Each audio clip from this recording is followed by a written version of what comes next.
There we go. It only took about 10 clicks today to get this thing to engage. Welcome, everybody. Pugs Moran here.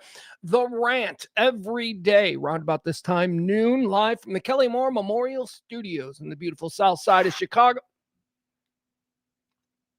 What was that? Did you guys just hear that? I just heard something weird. All right, we're not going to let these things distract us because, folks, I got to tell you, the opposition, and that's what we are now. We are the opposition media. The opposition has a lot of shit in its head today, and we're going to go through some stuff. We're going to run through it one by one because the world is even crazier than yesterday.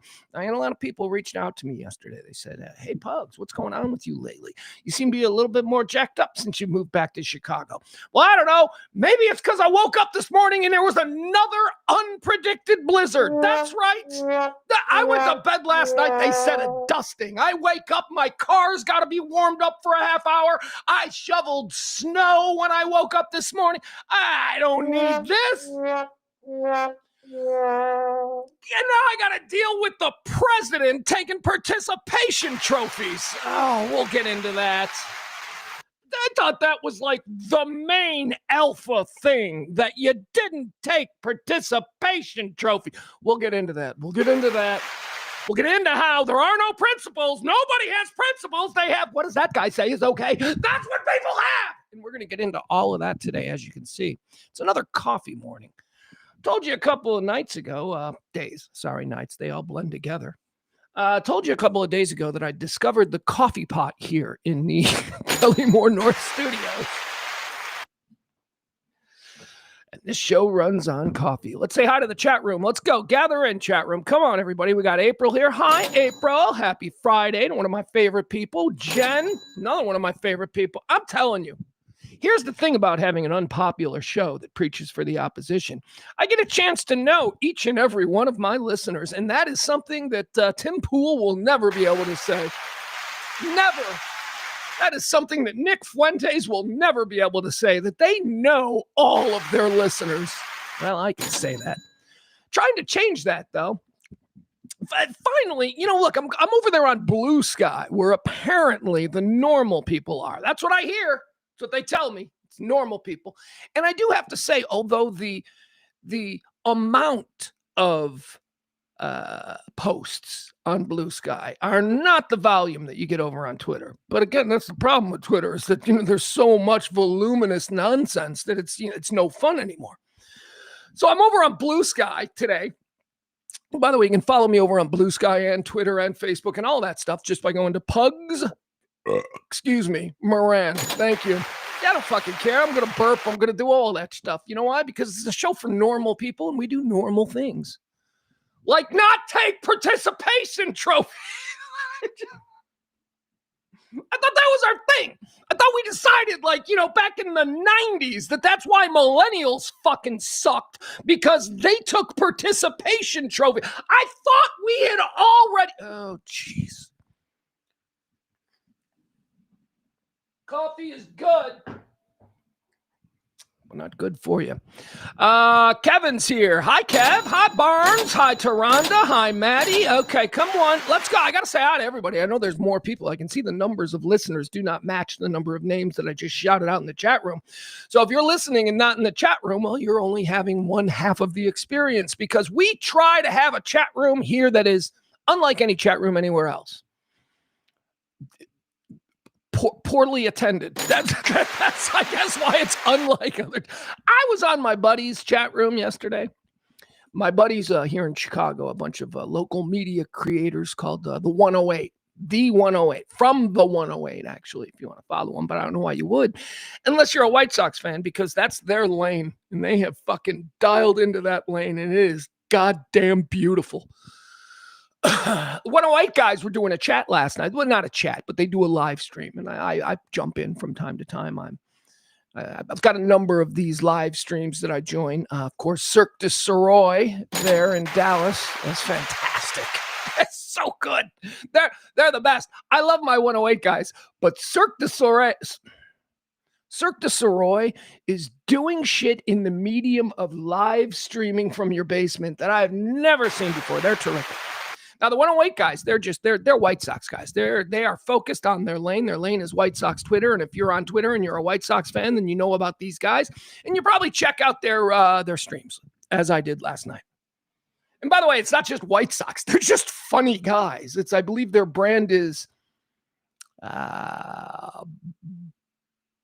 beer, bullshit, and baseball. Is that the brand? Beer, bullshit, and baseball? Because it's just dudes. And yeah, baseball, they like baseball. They're baseball nuts. But more than that, they movies, and they're married, and they have fights with each other. They're great. They're great. Anyway, I'm watching them last night. Jealous, because their chat room is one of those chat room that's goes you can't follow it because everybody's in that chat.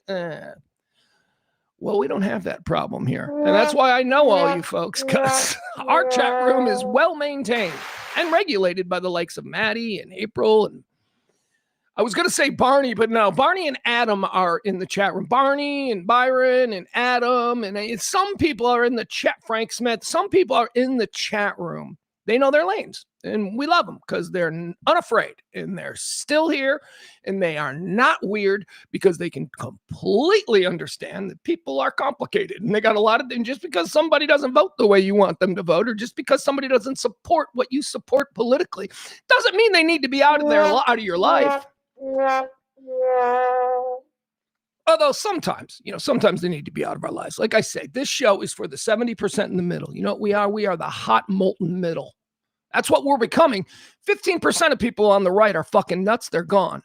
They're the red hats. They're the ones that wait in line in rainstorms to hear the orange pumpkin speak. Those 15% of people on the right, they are never coming back. Say goodbye. Same. Do I talk into this end? What end? No, it's this end. Then there's the other side on the left. That 15% over there, they're fucking nuts too. You can't do anything with them. They're burning down Burger Kings in their neighborhoods, and they're keying up Teslas and Target store parking lots. They're nuts. They're gone too. So we got 15 gone. That leaves us the 70, and we have not been radicalized yet. Why? Because we're normal, and it's harder to radicalize a normal person. But let me tell you, when I describe us, the 70% in the middle, as the hot molten middle, that's what we're becoming. That's what I'm becoming. I am becoming the hot molten middle. I am a hot pocket that you think is safe to bite into, and then you do, and you burn the roof of your mouth. That's the middle. That's who we are now, because this shit is nuts. We're going to get into a lot of stuff today. We're going to get into a lot of shit, a lot of different things. Most of it is going to fuel my rage. I posted last night on Twitter. I typically do not put the show together the night before, but last night there was just so much stuff coming from so many different directions that I couldn't stop myself. So the prep went all the way to 10 o'clock last night before I ever watched anything on TV. I'm prepping, and I teased y'all. I sent out a tweet. I said, oh my God, tomorrow's show, you guys, I am fucking losing my mind.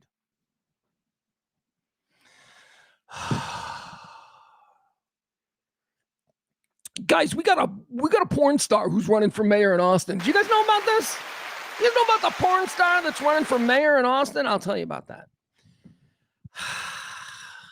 So it's not all politics, right? Although that is kind of politics, I guess. What else are we going to talk about today? There's a new study out. We're going to get into this just because it's not all going to be, the fuck is Trump doing? Like you would think that would be all the show is. The fuck is Trump doing? It can't be all that. You understand that. So we got a study we're going to go through, and we're going to ask the men in the chat room. Ladies, get your husbands. Text your husbands this question. How many times a month do you ejaculate? I want to see your numbers. I want to see your numbers in the chat room when we do this story, because there was a new study out that says stuff, and we'll get into it. It's all about how many times a month, gentlemen, are you, as I like to say, releasing the toxins? Men got to do it. So do women, I guess. I don't know. I'm not a woman. I don't know. But I hear they're just as horny as we are. So let's go with it.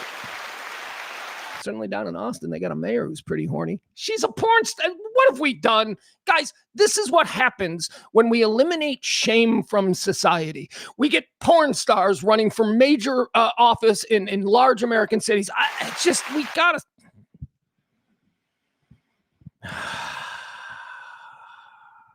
We got more from James Talerico. That's right. Why? Well, because he's awesome. He's Mr. Smith Goes to Washington. He's speaking about all the things that we in the reasonable middle, the center of the country, the hot molten center now, he's saying things that just resonate with me. He's saying things that should resonate with you. You shouldn't be fucking blocking him and his message and what he is saying about what we should be doing as a government. You shouldn't be blocking his message because he's got a D in front of his name. Every other aspect of his life seems to appeal to the people that would eliminate him from consideration simply because he has a D.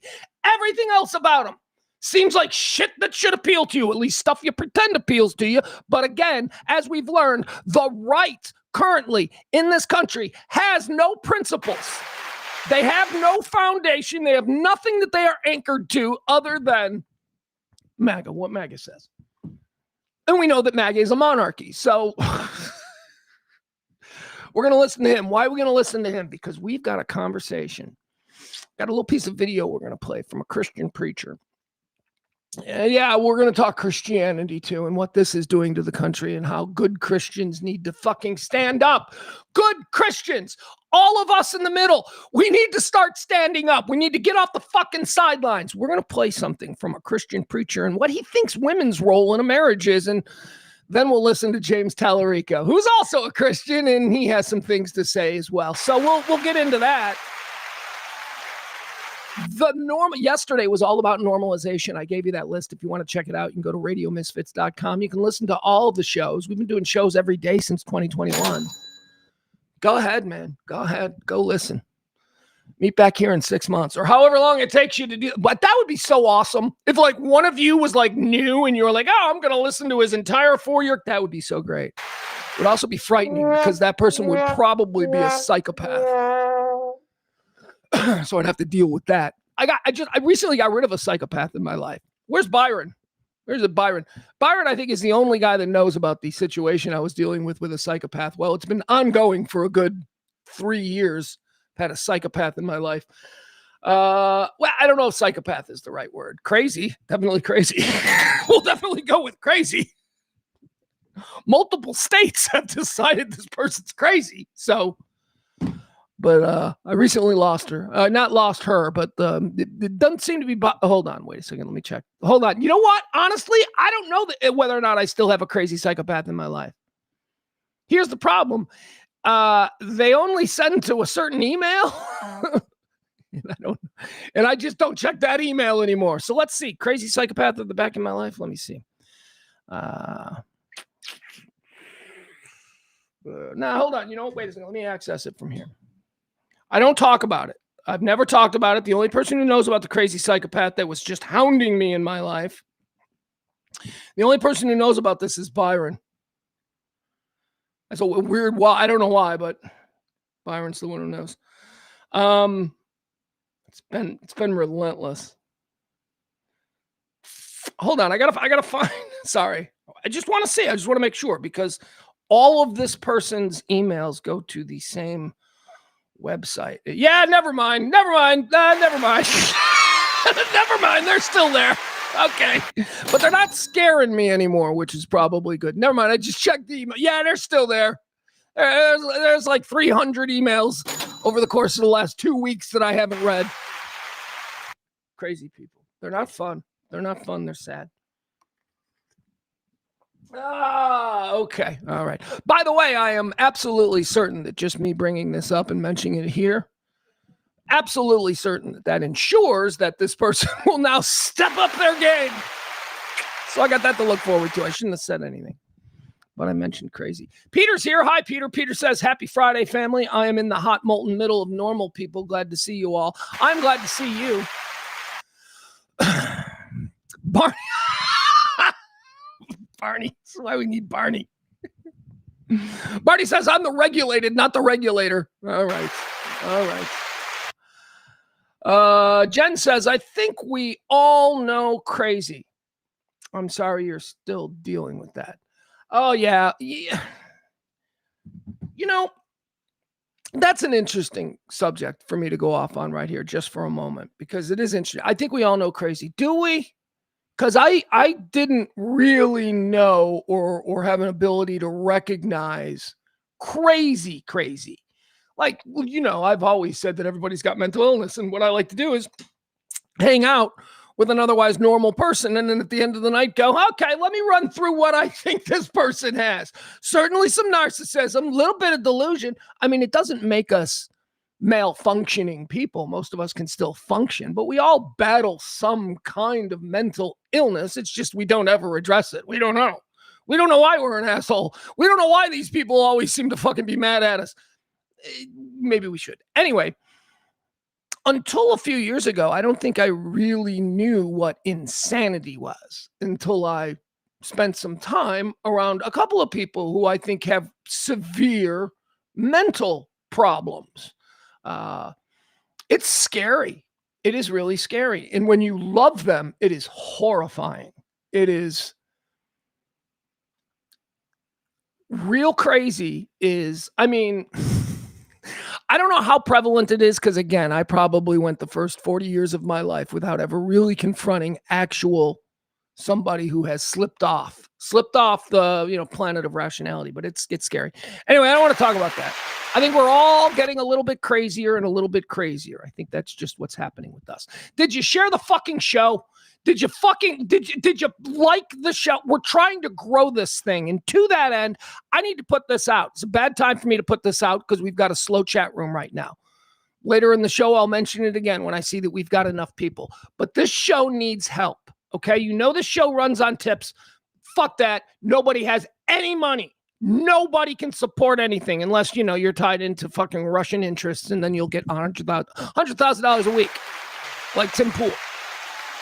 That fucking side, that side is well fucking stocked. Not only does the crazy Carry Water for Billionaire side own all of media, all of it. They own all of it.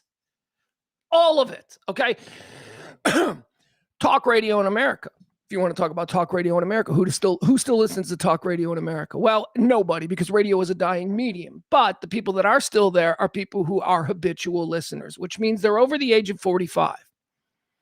Talk radio doesn't give a shit about you, ladies. Understand this. Understand this as somebody who started working in talk radio in major American markets in 1992. They don't give a fuck about you. Talk radio is not for you. If it was, the alternative to talk radio wouldn't be sports, okay? All they want in talk radio is men.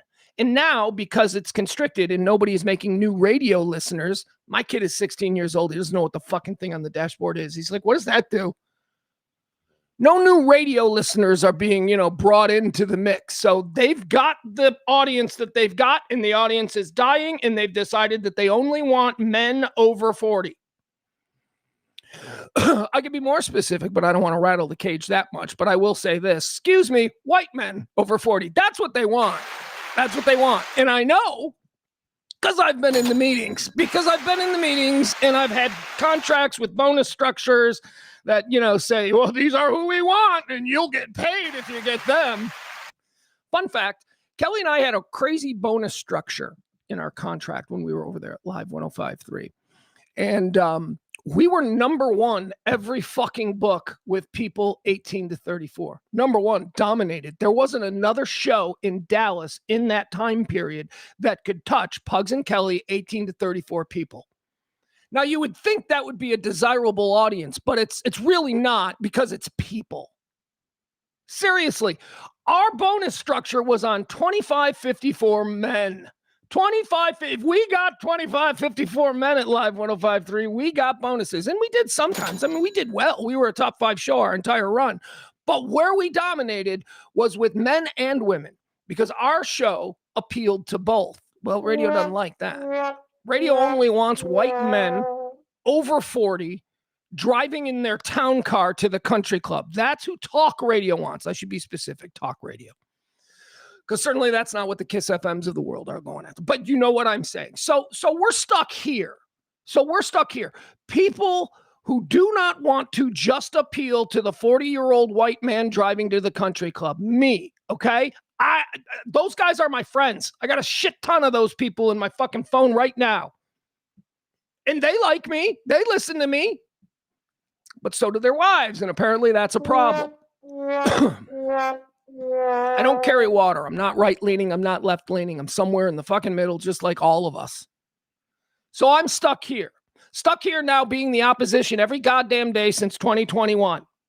And this fucking show needs help. I am here in a city where I've got Nick Fuentes, I've got Charlie Kirk, he's dead, but Tim Pool.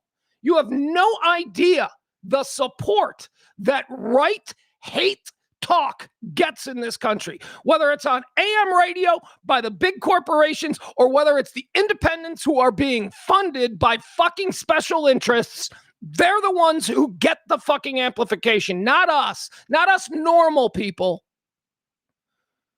So here's what I need. Here's what I need from you people. And I said this on Blue Sky. Fucking share this show. Amplify the opposition message. We're tired of hearing fucking Nick Fuentes talk about how, well, we're going to get into some Nick Fuentes today. Nick Fuentes said some stuff. Yeah, he's the third guy to do this now. They're moving up. They're moving the bar. Well, lowering the bar. Sorry, I don't want to mix my metaphors. They are lowering the bar and moving the goalpost on what pedophilia is. Yeah, and they've got hundreds of thousands of listeners at any minute.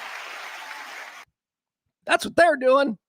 What are we doing over here? We got 20 fucking listeners. That's what we're doing over here. And nobody's fucking sharing the show. Nobody's liking the show. Nobody's bringing a fucking friend. So I went off on Blue Sky because that's supposed to be the opposition. Fucking nothing.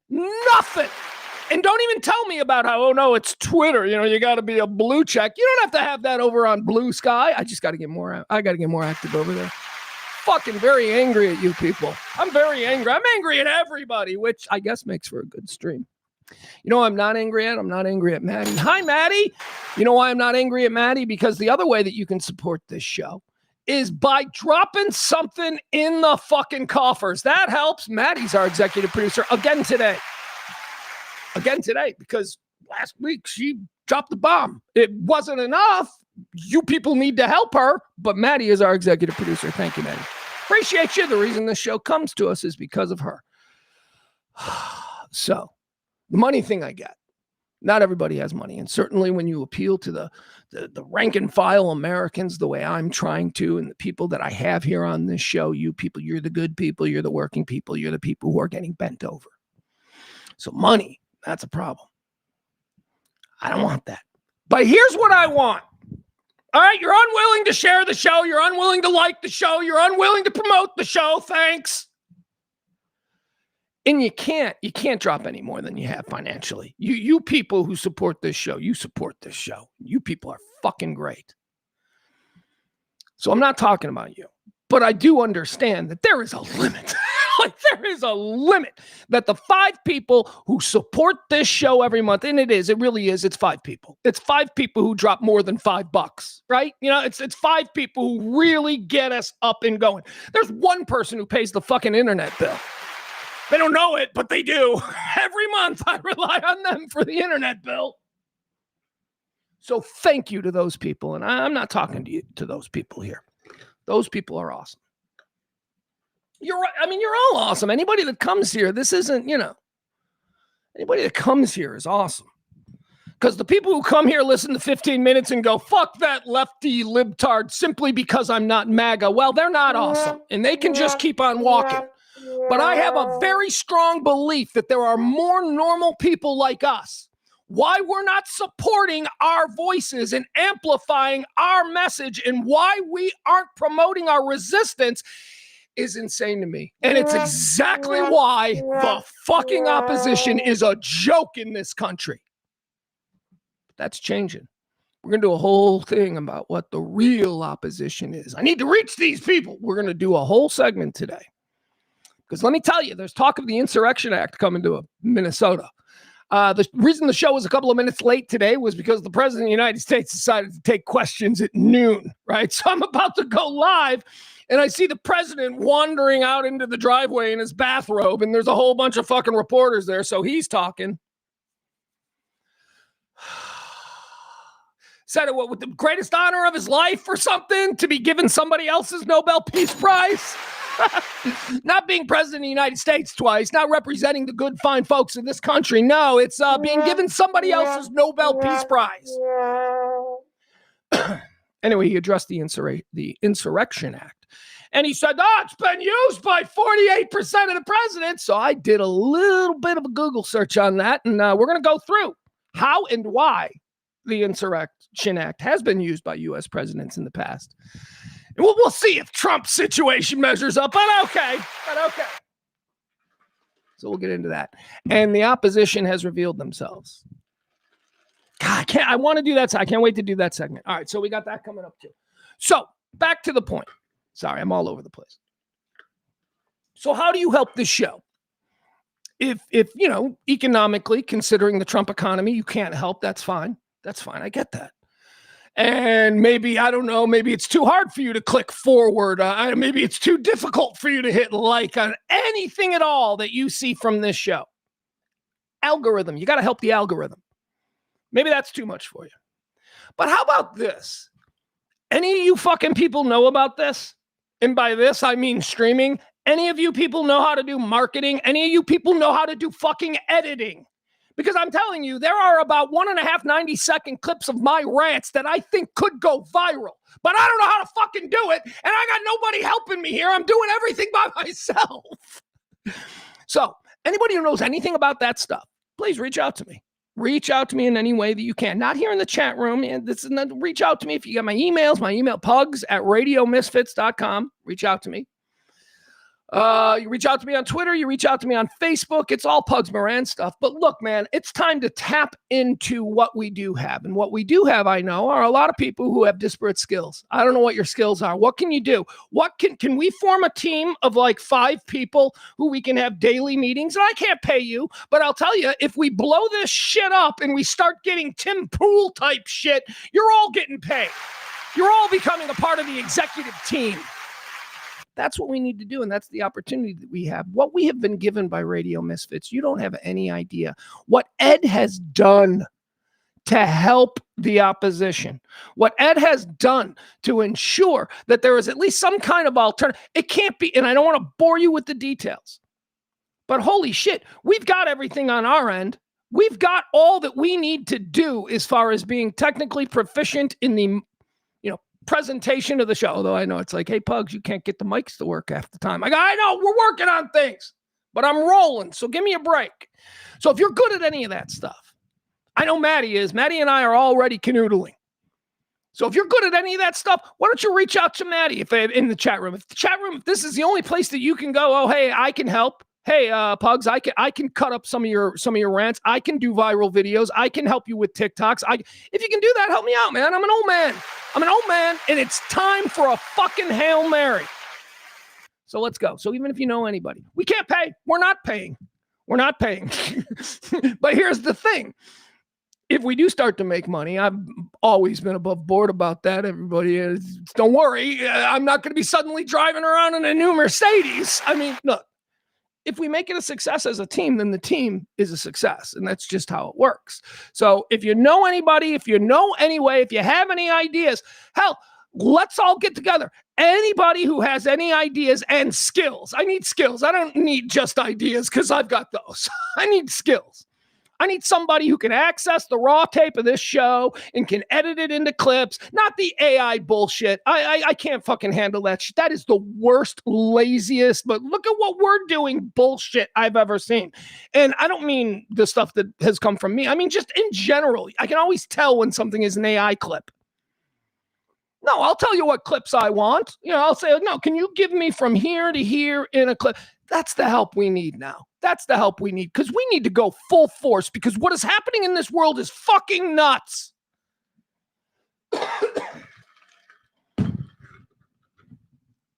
Tim fucking Pool. Are you kidding me? Do you know how much better I am than him? That fucking kid is a dope. Get him in this studio with me. Let's go, Tim Pool. Same goes for fucking my friend Alex Stein. Yeah, he's a friend of ours. Yeah. Yeah. I know, he's trouble. He's over there on the other side causing trouble, but he's actually a good dude. And here's a little behind the curtain. Pretty sure it's all an act. Pretty fucking sure. Pretty sure it's all an act. But anyway, these fucking people are well-funded. Why? Because the malevolent right is ensuring that their voices and their crooked message gets amplified. And as long as they are saying what the crooked fucking right wants to hear these people say, they will keep sending them those $10,000 checks a show. $100,000 a week is what Tim Pool is making from special interests. This, by the way, is new news. Don't get it confused with when he was outed last year for taking money from the Kremlin. No, that's different. That had to stop. But guess what? New special interests have stepped up, and he's making $100,000 a week for his little stream. Not us. Not us. I've needed $200 for 3 weeks. I'm like, not us. So we suffer. But we keep fucking going. How long have I been doing this? 5 years? 5 years now.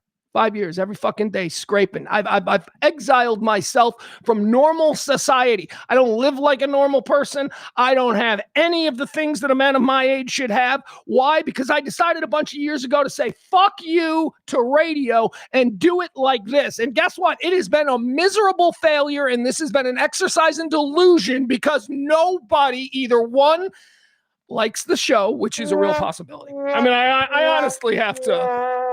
You know, in all my years in therapy, delusion was never one of the issues. I was never classified as even borderline delusional.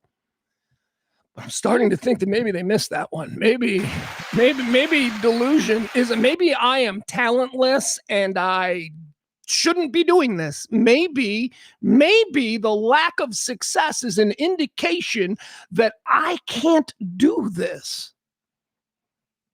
I don't know. You know, most people who do these kinds of things are self-loathing. Like, and I used to be that way. I did. I used to be, you know me, I used to hate myself. I used to hate watch myself after every show, and I'd critique every little thing. So this is why I think I'm delusional. I think I'm delusional because I have been just watching shows that I've done for the past couple of months, and I think I'm fucking great.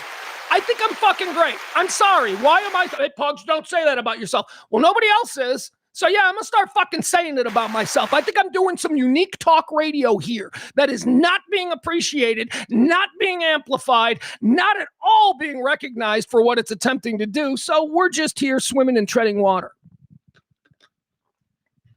Yeah, Maddie, we need interns. We need people with digital skills because I'm a fucking old man and I spent 3 hours yesterday trying to figure out how to... I don't even want to. And like I said, what do I got? I got an ace in the hole. I got a guy named Ed who is behind this whole thing. And anything that we need to do, I know that guy can tell me we can't do that or we can do that. And if we can do that, I know that is the fucking guy to do it. So it's not like you're going to be investing your time in this dweeb. You're investing your time in a project that has real legitimate people involved. We just don't have any money. We just don't have it. So there you go. Once again, if you know anybody that wants to participate, anybody that wants to come in here and be a part of this little thing that we're doing, we are opening up the motherfucking tent. If you know how to edit, if you know how to do TikTok, if you want to be the TikTok producer of this show, if you want to be the YouTube producer of this show, all of those things are out there for you. Make yourself known and we'll get this done. All right. There you go. And in the meantime, if you do want to support with the normal way, drop a little something in the coffers, please. Help this show. You can support anytime with a tip, Venmo or Cash App, because the show desperately needs your help. We've been really behind the 8 ball since the move. We knew that was going to happen. We knew that when we moved it up here, that it was going to be like, oh shit, that's going to be 6 weeks of absolutely no shows. It's going to be moving expenses. It's going to be getting everything set up. So that's why we've been pushing since we've been back. But I think I've been giving you, you gave me a shovel. You told me to dig a hole. I've been digging 4-hour show holes ever since we come back. And, I am appreciative of you guys. I am endlessly appreciative of you folks right now in the chat room, because you folks in the chat room right now, you're the Before the Growth crew.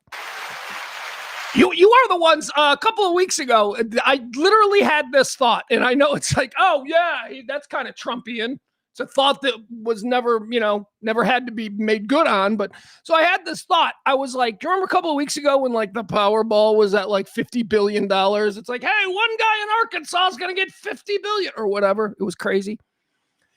So you buy the ticket and you think, and you start to like, oh, what am I going to do? What am I going to do? And then I thought about the 15. I thought about the 15 whose names that I have. I've got all of you. I know who all of you people are who have supported this show. I was like, I'm going to make them all 100 millionaires. Every one of those 15 are going to get $100 million from me.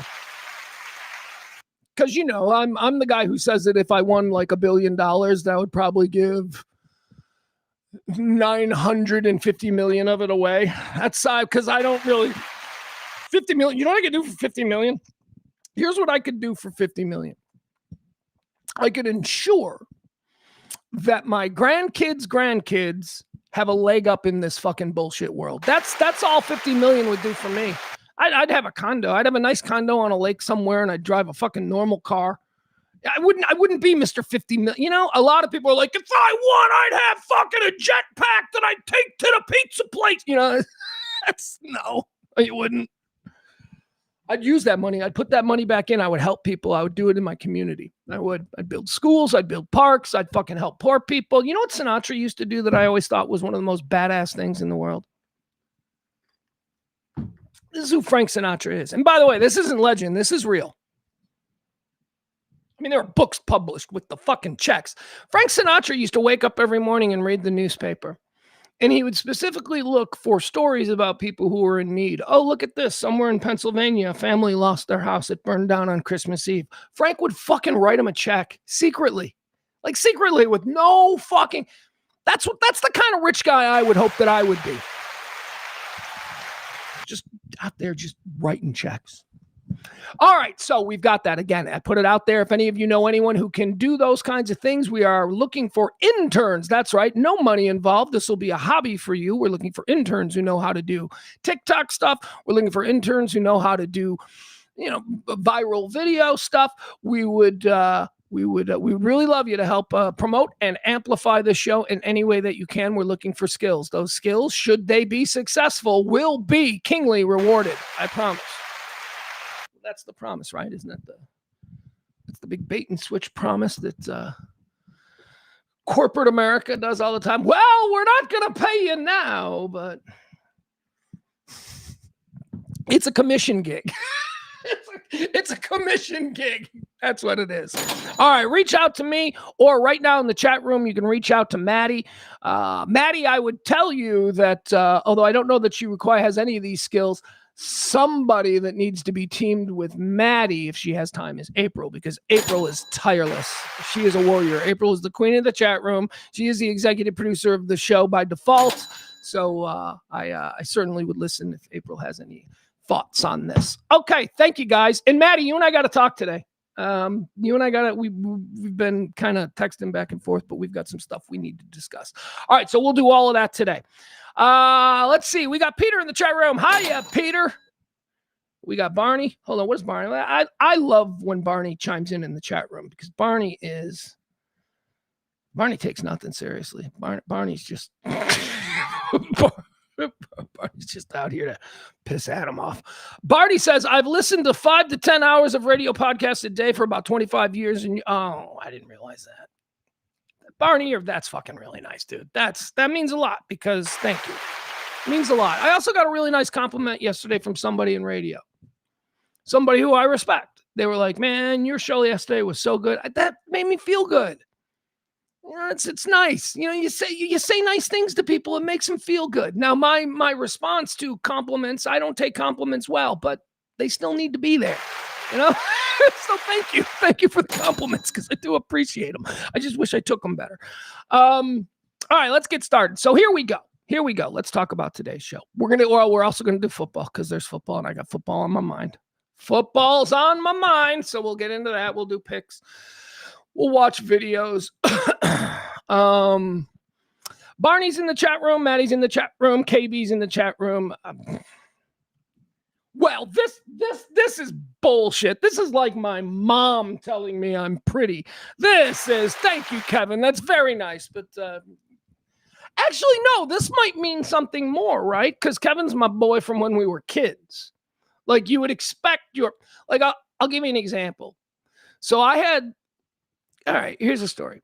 So when I first went down to Dallas and when things were really crazy, and you guys remember when things really started to take off for Live 105.3 in Dallas, right? Like we're showing up to bars and there's 2,000 people there. And, the police in North Richland Hills are closing down the streets because there's too many people in the Bell Bottoms parking lot. I mean, that shit was crazy for a while.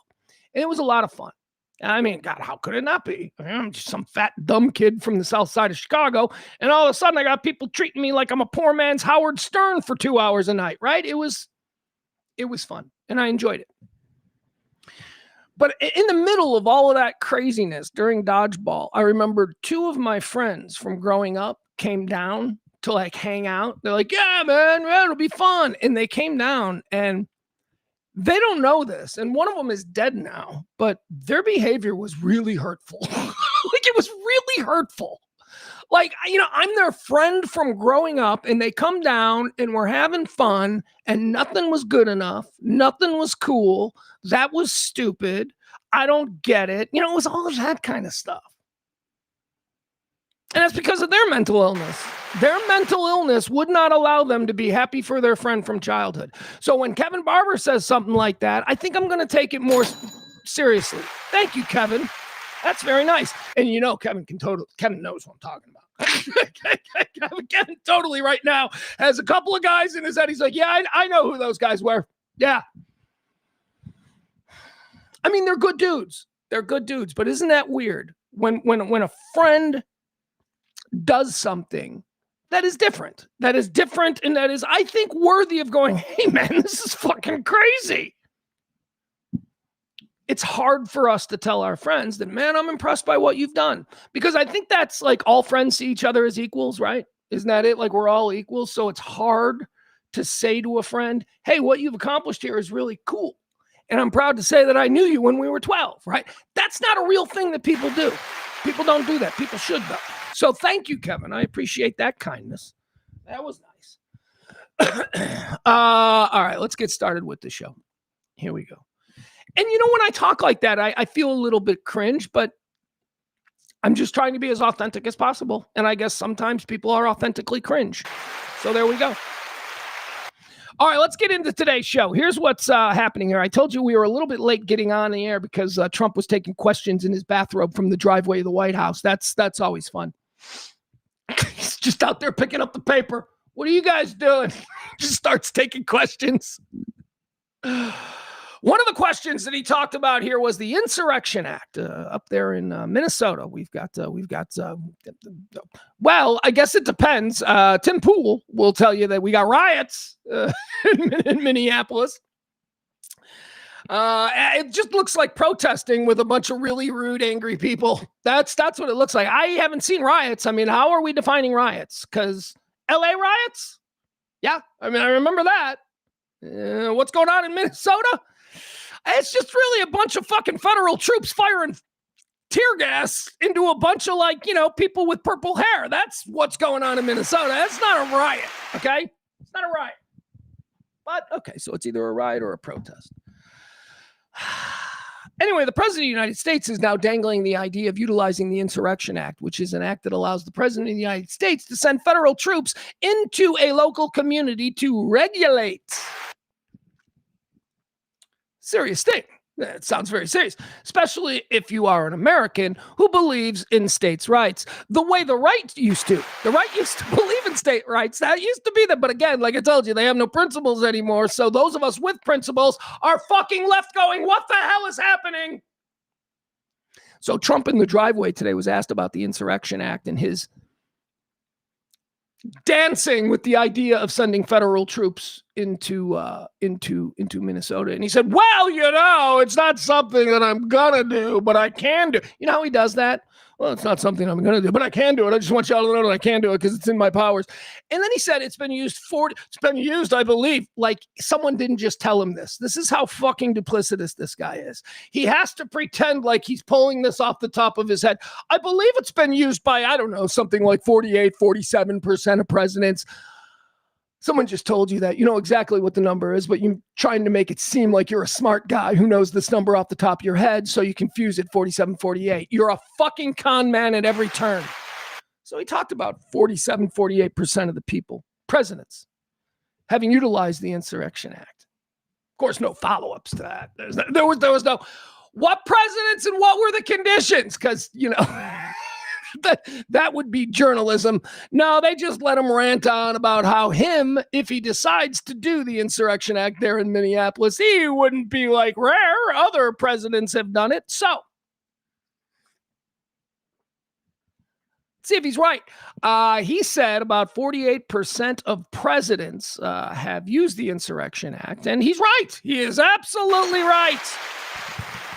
Now, when he says that, when you think of 48% of presidents, what are you thinking? Are you going, oh, yeah, I remember when Carter used it. I remember when Clinton used it. I remember when Reagan used it. I remember. Is that what you're thinking? Because that's what he wants you to think. He wants you to think that other presidents in modern times under similar circumstances has behaved exactly the way he is saying he might behave. Well, that's just another fucking lie. Because, yes, other presidents did use the Insurrection Act. During the Civil War, it was used. It was President Abraham Lincoln used the Insurrection Act back during the Civil War. Andrew Jackson, before the Insurrection Act was actually a name put to it, Andrew Jackson used another type of Insurrection Act while he was president. That was during the Whiskey Rebellion. Ulysses S. Grant utilized the Insurrection Act multiple times during Reconstruction. What else do we have? Rutherford B. Hayes. He invoked the Insurrection Act in 1877. We still haven't gotten to modern times. These are all the presidents that have used it in olden times during the Civil War and the Southern Reconstruction and during slave rebellions. Yeah, I didn't mention that because Andrew Jackson, of course, used the Insurrection Act during the Nat Turner Rebellion. Of course he did. As a bad one. As bad. History has looked at that and gone, yeah, we probably shouldn't have slaves in the first place. So fighting to keep them enslaved was not a good move for the federal government. But whatever.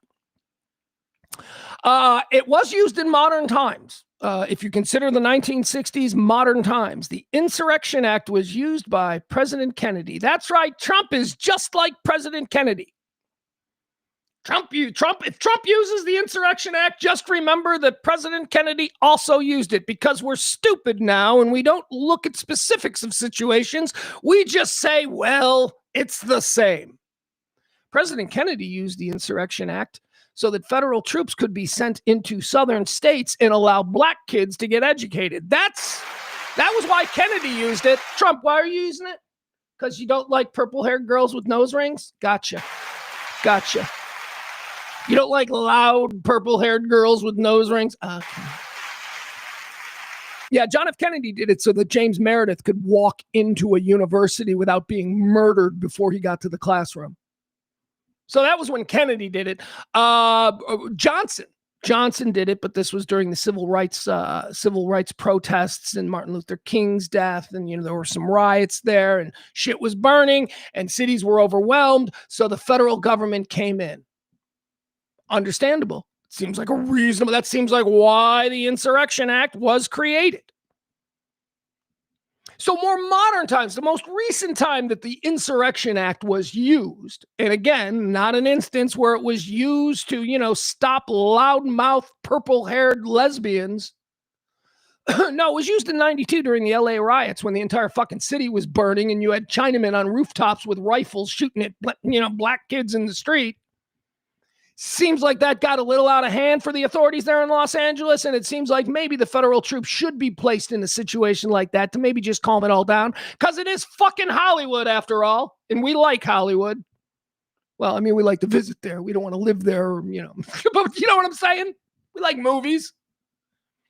So that's it. That's the history. That is the history of the Insurrection Act. And Trump was now trying to get you to believe that it is perfectly acceptable for him to use it to shut up a bunch of purple-haired lesbians. And that's where we are. That's where we are. He was also asked about the Nobel Prize thing, but we're going to talk about that in a minute. It's the greatest honor of my life. You've got like 5 kids, or no, greatest day of my life, or something like that. He said something like that. And I'm like, oh God, you're a piece of shit. Somebody else giving you their well-earned award is the greatest thing. You participation trophy bitch. Remember the FIFA prize where all these people, just, oh God, it's so humiliating. We're going to get into that. We're going to get into that. Don't you worry.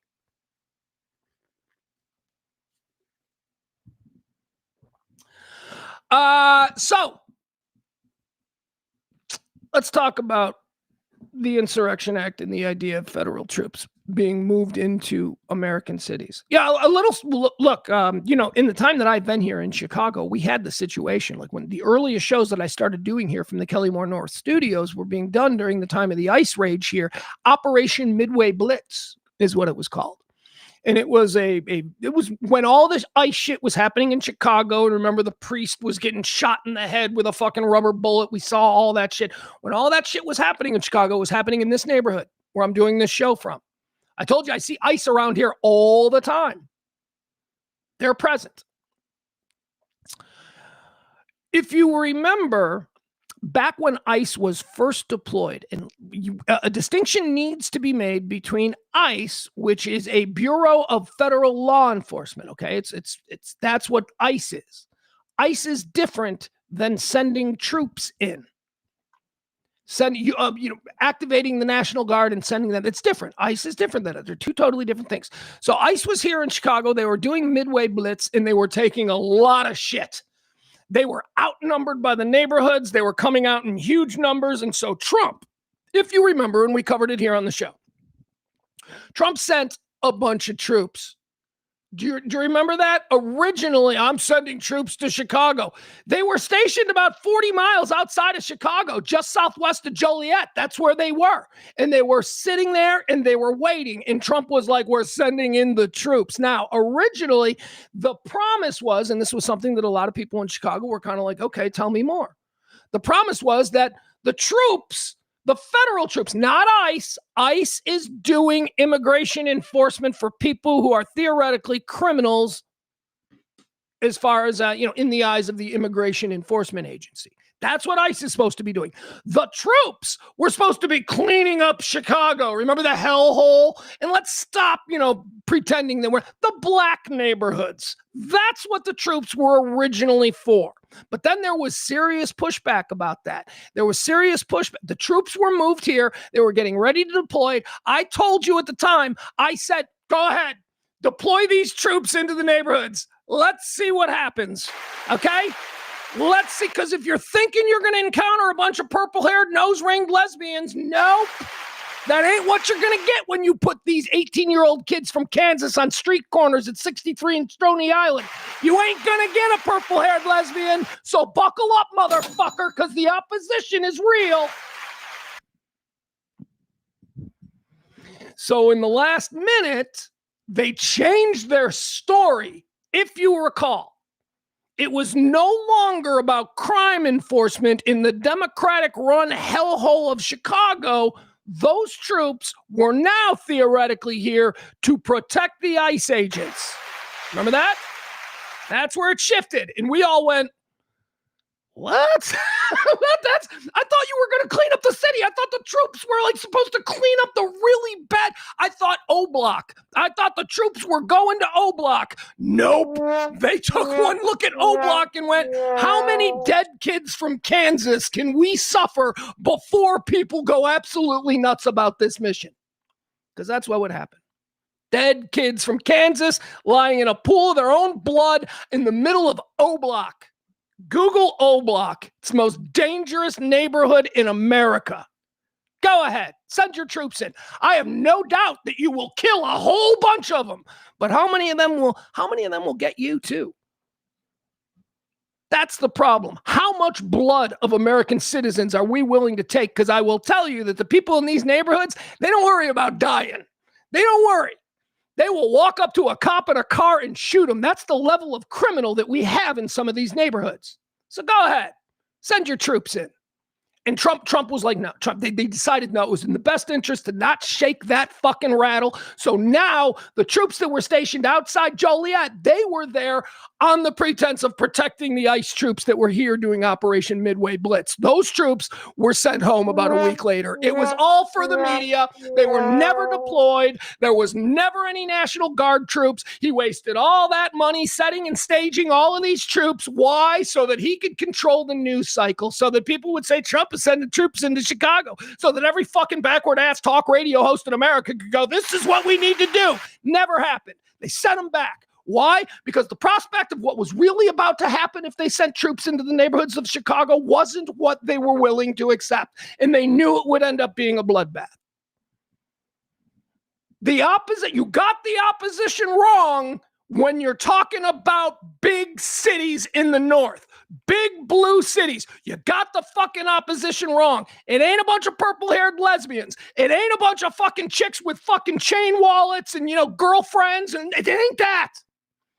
Yeah, those people are pussies. You can brutalize those people and they'll just stand there and go, I'll get beaten up because I want to be a martyr. Those people all have victim complexes. That's why they want to be arrested. They want to be, I'm not resisting. They want that. And they want that for their own reasons. I mean, they will promote that, no, I'm doing this for America. No, you're not. You're doing this for your social media clicks. You're doing this because you want to be a person who got arrested standing up for what you believe is right. You're feckless. You're a fucking distraction from the opposition. So let me show you what is going to happen and what is happening now in big cities. You say a civil war, there's always talk. All my Texas friends, I got a bunch of Texas friends. Hey, y'all lefty libtards don't want a civil war. Again, because they think all fucking lefty libtards, they think they're going to be fighting the lefty libtards. You ain't going to be fighting the lefty libtards, motherfucker. You come on up here to Chicago. You go up into Manhattan. You go up into some of the neighborhoods in LA and you try and pull this shit. If you don't think the people are going to stand up and defend their fucking neighborhoods, especially people who don't have anything to live for anyway, you're sadly mistaken. It ain't going to be a bunch of gym coaches, female gym coaches and softball coaches. It ain't going to be that. Get ready. Because the opposition is making themselves known. Let's watch. You want to see what some of the opposition is? Ladies and gentlemen, the Black motherfucking Panthers are back, and they're well armed, and they are utilizing their Second Amendment rights, and they are being deployed to major cities all around America. And you say, well, Pugs, the Black Panthers, why, they haven't been around since the 60s. Now, you're right. Their ranks are pretty small. The new Black Panther Party is pretty small. And I'm not saying I endorse them. I'm saying you've created an environment where now we have this. Now we have this. The return of the Black Panthers, who are going to be moving into every fucking neighborhood in the big cities of this country. And they're going to be opening up recruiting offices. And they're going to get every gangbanger. And they're going to get every this and that. And they're going to get everybody that they can to get their legal Second Amendment protected concealed carry. And they're going to get them all fucking lined up. And these neighborhoods are not going to stand for this shit, Mr. President. So if you want an insurrection act, what you're doing now is you're talking about civil war. A civil war that none of us want. And again, it ain't going to be, what kind of American are you? That's going to be met with, yo, fuck you, motherfucker. Bam! It ain't going to be easy the way you think it is. Guns are everywhere in America. Oh, those lefties in Chicago, they don't have guns. Well, the neighborhoods that you're going to be going into, they most assuredly have fucking guns. Good luck. The El Rukns dealt arms with the Libyans. The El Rukns are, of course, the major street gang that would occupy these areas. They dealt arms with the Libyans. Jeff Fort is in federal prison for life. By the way, Jeff Fort, Trump was thinking about, when Trump was pandering to the black community, Trump was thinking about pardoning Jeff Fort. Wait, is it Jeff Fort or Larry Hoover? They are the two, like, really scary bad gangster black dudes from Chicago from my life growing up. Anyway, one of those guys ran the El Rukins, and he's in jail because he was dealing arms with the Libyans. And my point is this. It ain't going to be easy like you guys think. You guys think that like regular Americans are just going to sit back and allow this kind of shit to happen, and you're going to go into the worst neighborhoods, and you're going, well, that's the point. As long as this is happening, they won't go into the worst neighborhoods. Here you go. This is what you've created, MAGA. And now we're here. Here we go. The return of the Black Panthers. Listen to this son of a bitch. I'll march behind them, and I don't even know that I believe in their message. Won't no ICE agent ever run up on me. I guarantee you they won't. I'll put a hole in their chest the size of a window. Safe line repair, safe line replace. That's what's going to happen. They touch me. Unarmed woman was killed by ICE. If you think you're about to come and brutalize the people while we're standing here, fuck around and find out. Our interactions with the police and ICE, and we hold them accountable. We hold them accountable. We patrol the community and we hold them accountable. The Black Panther Party for Self-Defense, we're the same Panther Party from back in the day, but we're a little more aggressive now, you dig? Carry bigger guns and we don't take no shit. Places where there are a lot of immigrants at, I think that the community around them needs to take special care to them and needs to start escorting them to and from everywhere to make sure that they're safe. Because them ICE agents ain't going to act like that if it's a bunch of people standing outside with assault rifles and shotguns. It's a semi-automatic shotgun. That means if shotgun shells are shoot out of a pump, they shoot them rapidly. If you are going to legally arm yourself with something bigger than what they got. Those who serve in the public, they should be fearful of the public. They should be fearful that the public's going to be dissatisfied with their job that they're doing, not feeling like they're tyrants, not feeling like they're bullies because they got guns and body armor and walkie-talkies. That makes them immune to whatever the people would do. I think you want to correct the ideology of the pig and the mentality of the slave catcher. You meet them with equal force. All power to the motherfucking people. No power to the pig. There you go, MAGA. That is what you've created. Good on you. They're back. Oh, man. Hold on. Wait a second. Hold on. Let me show you something now. I've got way too many windows open.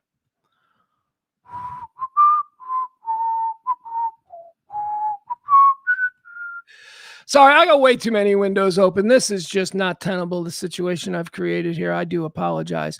But okay, so we just saw that guy. That's the leader of the that's the resistance. That's the opposition.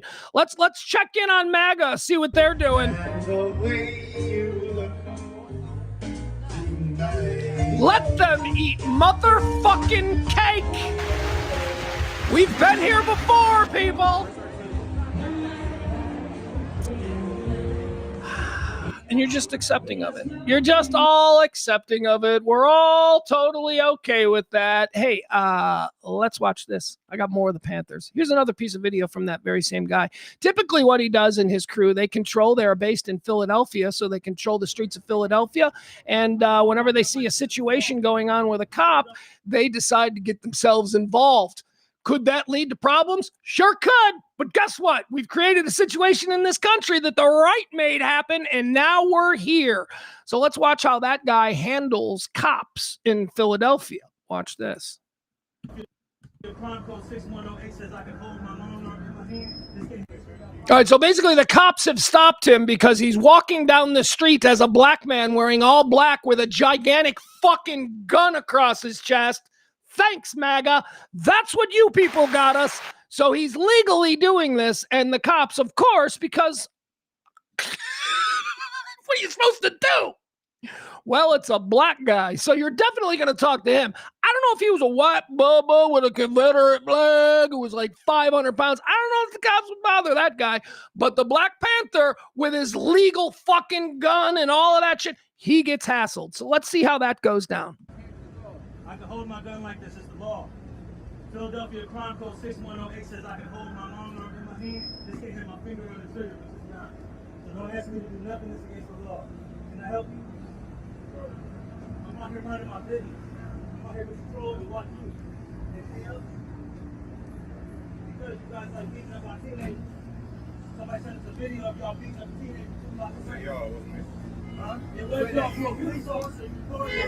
You part of that. It was y'all. It was y'all. You don't like to be labeled in with slave catchers, you shouldn't have touching their hoes, sellout. You are a sellout. You wearing their shit. You are a sellout. You ain't protecting shit. You got to do whatever they tell you to, including hurt your people. Because you walking up to me and I don't like you and I don't trust you and I don't got no conversation with you. So unless you're investigating the crime, leave me the fuck alone. I don't care. I got a gun license right here. This is legal. Philadelphia Crime Code 6108. Move your car out of people's way and get the fuck out of my face. Thank you, officer. Have a good day. You have a bad one. Sellout. Fuck out of here. You smiling for a sellout? You know where you came from? Slave catchers hired you to help catch their property, which was us. Slave catcher controls the origin of that bag. You bitch ass nigga, the fuck out of here. Go where you're needed. We don't need your help. Get out the fucking street. Like what somebody said. Get out the fucking street. Get out the fucking street. Go with him. Go with him. Get out the fucking street. You black and trash. Get out the fucking street. I gotta tell you, in this time that we are living in, I fucking love that. I love we the people telling our oppressors, we ain't playing this shit anymore. We played this game with you folks long enough. We were good. Well, I don't know about that dude. I don't know what his history is. Do the Black Panthers allow white people to march with them? I don't know. Because they are racist. I mean, they are a racist group. But hey, that's the opposition. It's not like the other side isn't racist. It's not like MAGA isn't racist. So, okay, let's have the other group of racists go up against the big, dumb fucking meal team 6 racists, and let's see what happens. Because here's what I promise you. Those fucking guys are not going to come down to Dallas-Fort Worth. Now, there might be a chapter that arises in Dallas-Fort Worth because it's a big city. I'll put it to you this way. Those fucking guys, they are not coming down to Waco. Okay? They're not. They're staying in their neighborhood. Are you coming to them? Come to them. Come to them. I'm telling you, as somebody who has lived on the south side of Chicago his entire life, if you want to put thugs in these neighborhoods, you've got these people all stirred up. It ain't going to go good. And that is, once again, why Trump pulled the troops back from Joliet. Because he knew that this was not going to be good. If you try and put federal troops in American cities to regulate the behavior of citizens, you're going to have a problem. The opposition, once again, are not a bunch of blue-haired lesbians. The oppositions are some scary motherfuckers, and it's because of you. Fucking people were marginalized. Now they're all over the place. The Black Panthers are back. Good job, MAGA. Good job.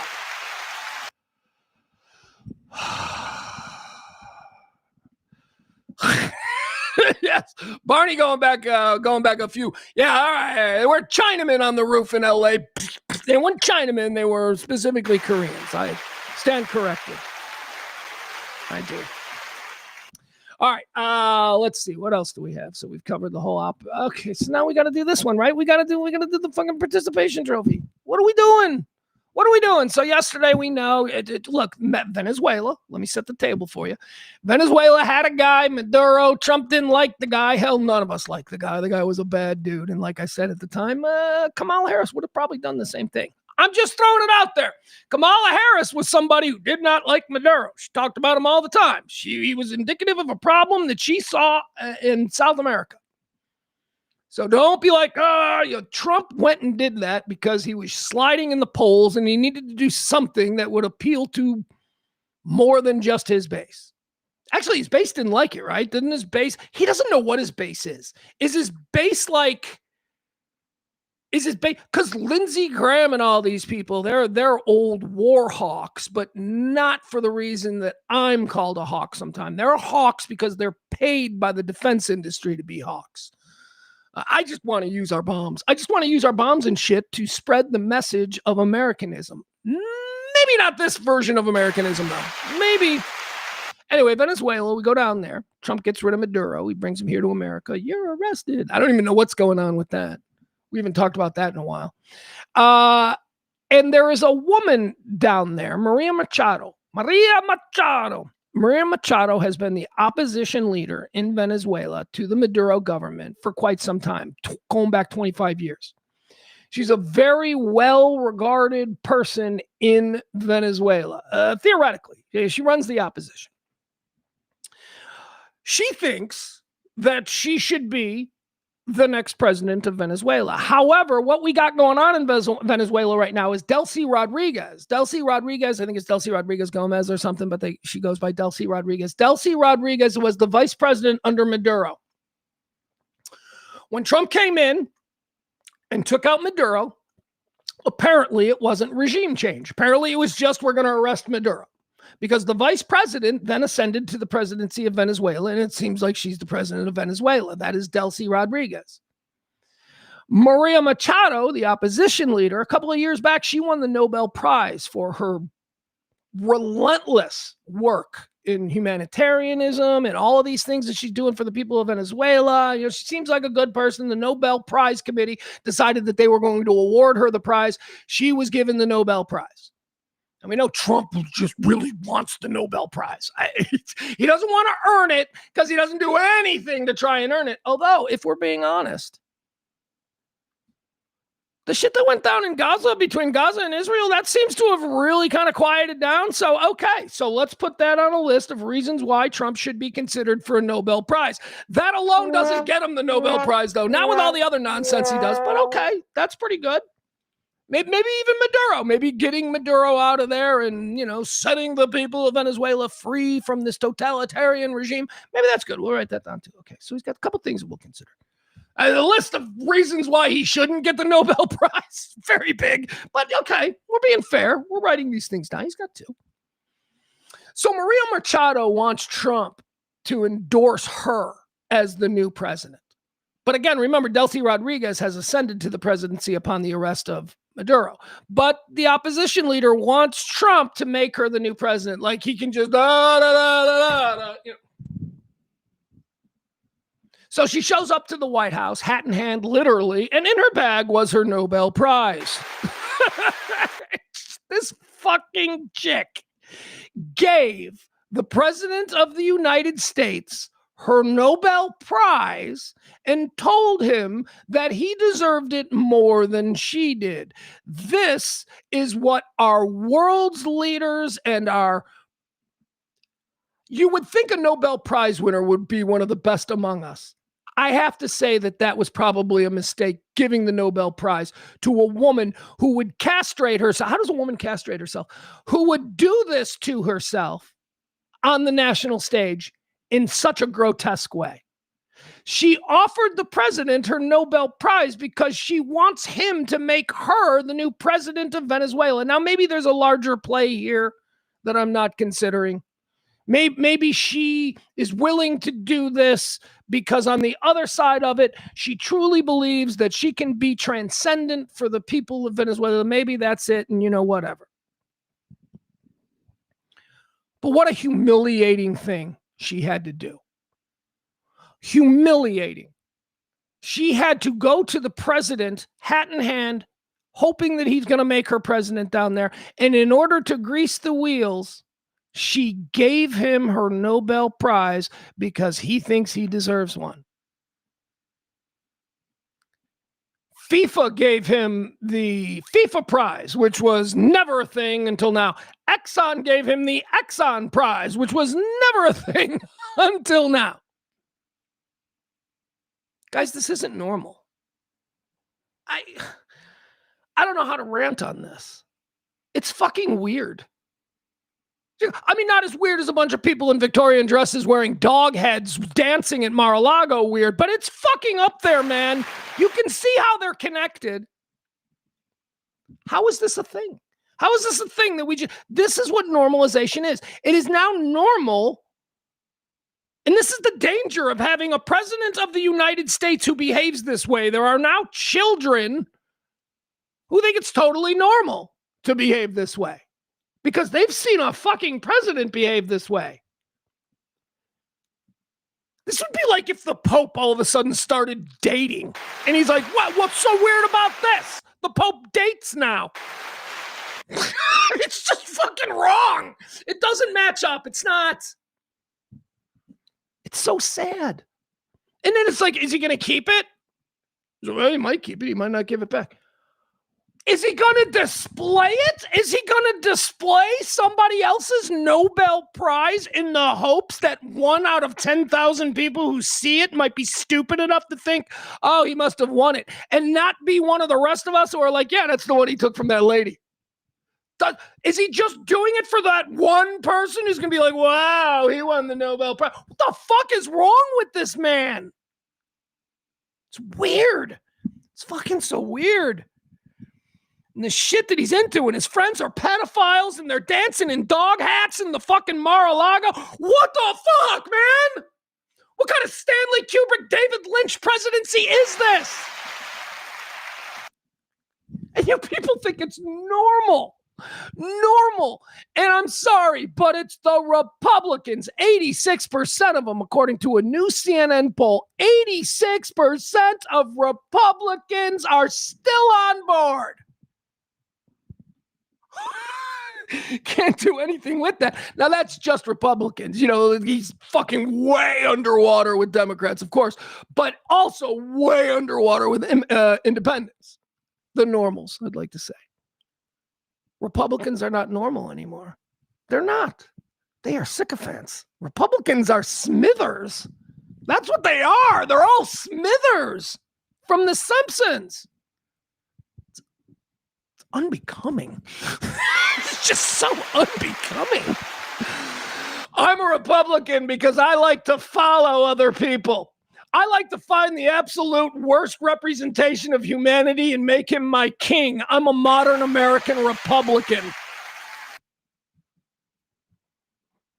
It's weird, man. I like I said, I can rant about the Nobel Prize, but and these are the little things. These are the little things, the endless little fucking things that this guy does that we go, what? And then when the bigger things happen, we're like, yeah, but I'm still freaking out about the fact that he took that lady's Nobel Prize. I can't. Yes, he dropped a nuke on Tehran, but can we still fucking try and figure out this Nobel Prize thing? It's all moving too fast. It's all moving too fast. That's his magic. That's his secret sauce. He floods the zone. Told you this from the very beginning. He floods the zone with so much shit that nobody knows what's important to focus on because it's also interesting and weird. Just Barney's like, just enjoy the flavor. Don't watch how the sausage is made. The flavor is shit. The flavor is garbage. And now we're seeing how the flavor is not good. Maddie says, bro, you already know he's going to display it in the Oval. It's so humiliating. I mean, just think of what every other world leader thinks when they see this guy. He's so small in their eyes. I mean, it gotta be, man. I mean, there are a lot of these other world leaders. Yeah, I mean, a lot of them are like lawyers who became politicians just like here. They're relatively normal people, you would think, accomplished people, successful people. I mean, whatever their politics are, you might find them crooked, but I bet they are normal people who don't belch at the dinner table. These people must look at Trump and go, what the fuck are we dealing with here? This man is out of control. Trump is like a drunken Bigfoot, just fucking in a shopping mall, just wrecking shit. I don't know what that metaphor was. That was weird. I like the idea of a drunken Bigfoot, and then I put him in a shopping mall. I don't know why I did that.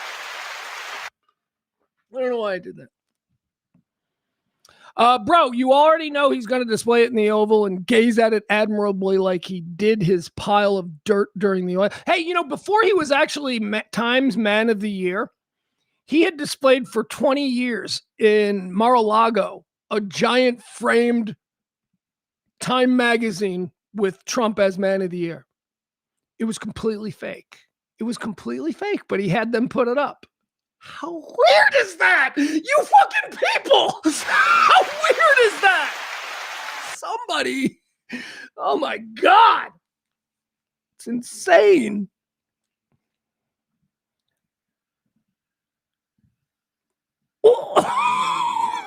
Barney, Gaza is chill. Debatable whether he had anything to do with that, but okay. I mean, I'll give him credit because he was president and even his people were involved. Maduro is gone. Iran is on edge. Gas is 220. Gas ain't 220 here, Barney. I don't know what the fuck you're talking about. I just paid $2.95. But okay, I'm glad it's good where you are. In a red state that supports the fucking madness. Come on. Would the chat room like to list a bunch of things that are on the opposite of what Barney is promoting? Please have at it, chat room. Let Barney know. Wow, I just encouraged a chat room beatdown of one of our best chat room people. All right, Adam's back. All right, we don't talk about him anymore, you guys. Adam's back. All right, let's see here. Let's keep going. Let's see. What else do we have here? I took the Nobel Prize. And by the way, he's not going to give this should also be mentioned. She gave him the Nobel Prize in hopes that he would make her president of Venezuela. He's going to keep the Nobel Prize, but he is not going to make her president of Venezuela. He's like, thanks for the prize. She doesn't have any support down there. God damn. Dude, the gas is 220. Dude, the economy is in the fucking toilet, Barney. The economy is in the toilet. I paid $7 for ground beef the other day, motherfucker. What are you talking about? The economy is in the toilet. The bond market is about to implode. This guy's tariffs have fucking destroyed our relations around the world. But fucking Barney, somehow in whatever town he lives, his gas is 220. Barney, stop with the fucking just stop. Just stop. Just take your beating, man. Take your beating. Just stop being dug in, man. It's a sign of insanity.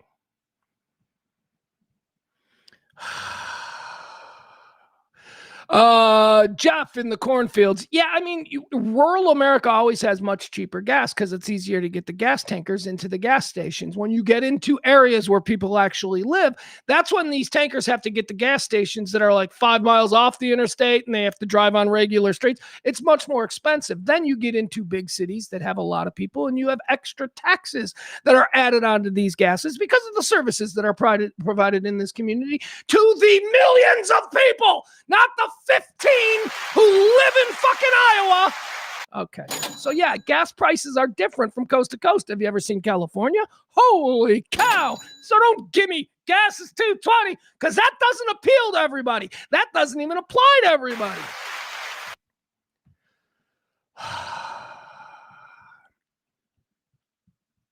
I'm not jealous. Gas is always cheaper in Texas. Always. You've got the refineries in Houston. It doesn't have to travel that far. My God, you drive from Dallas up north, you can watch the gas prices go up. It's not a trick. It's not like Texas is better because it's 229. No, it's that Texas is fucking cheaper gas because you're closer to where it's refined. Yeah, thank you, Maddie. There you go. Maddie says Barney is ready for his piece of chicken, his piece of broccoli, and tortilla. Maddie, if you want to send that clip to my Facebook page, I'll show that. You sent it to my text, and I can't really show that from my text on the show. So if you want to resend that clip, you can send that to my Facebook page, and then I'll show Barney what this president thinks I'll show Barney. I'll show him because this reference is probably lost on most of you. What Maddie is referring to is I don't know who it was. It was one of the secretaries, and I don't mean women who fetches coffee. I mean somebody who's in charge of a major American department. Okay, one of the secretaries has some tips on how we're going to need to start eating here in America. It's crazy. All right, here we go. Thanks, Maddie. Maddie sent it to my Facebook, so I'll show this to you. Barney, buckle up, pal, because this is what your administration has. I hope you're happy with it. Actually, I should say, and this is one of the things that is dangerous with doing this kind of thing. I don't even know if this is real. I'm sorry, Maddie. I love you, but I don't know if this is real. I don't know if it's real. I don't know. I haven't had time to do my due diligence on it. At this point, really, all we're talking about here is, hold on, how do I do this? Oh, there we go. All right. This is just like all right, here, let's watch this. This is what Maddie was referring to. This is our president. But hey, gas is $2.20 where Barney lives. So, that's good. All right, here we go. I hate these kinds of videos. All right, let's see. Let's watch. So Trump's idiot secretary just said she wants you to eat less to save money. Watch this. Are we asking them to spend more on their diet? And the answer to that is no. It can cost around $3 a meal for a piece of chicken, a piece of broccoli, corn tortilla, and one other thing. Water. I'm thinking that a glass of tap water is the one other thing. A piece of chicken. Here's what they want you to eat. Hey, you're broke? Don't come crying to us. You can get all the nutrition you need with a piece of chicken, a thing of broccoli, and water. That's all you need. That's what they're trying to fucking prepare you for. They're trying to prepare you to expect less. It's not because the economy's bad. It's just because this is all you need, and they're telling you this is all you need. So don't fucking question it. Don't question it. What? Welcome to America's golden age, where you get one speck of chicken or tortilla and broccoli, while the president gets a new $200 million ballroom. So Trump's idiot secretary just said she wants you to eat. You people, what you're allowing to happen, you're all dupes. And here's the thing. I know that Barney's not a dupe. Barney's just stubborn. I think that's what it is with Barney. And Barney's just stubborn at this point. At this point, Barney's like, God damn, I've been this guy forever. I can't just suddenly go, no, okay, I'll admit it. Trump is a fucking con man and I regret my vote. Stubborn. Stubborn won't allow that. Stubborn won't allow it. I don't think we've seen Byron around here in 4 days since I started being more blah, blah, blah, which is sad because I love that dude. That dude makes me laugh. But I get it. I get it, man. Some people just don't want to fucking hear me being unhinged. I've had enough. I've seen it with my own eyes. Dropping fucking troops. Fucking federal fucking troops. Jacking people. That's what they're doing. They're carjacking people. We know a thing or two about carjacking here on the South Side. That's what they're doing. They are carjacking people. Right out here in the open. Excuse me. All right, let's see here. We got a whole lot more to do. I want to show you. Oh, God, okay. All right, here we go. Barney, you're not going to like this one either, dude. You're not going to like this one. Oh, my God.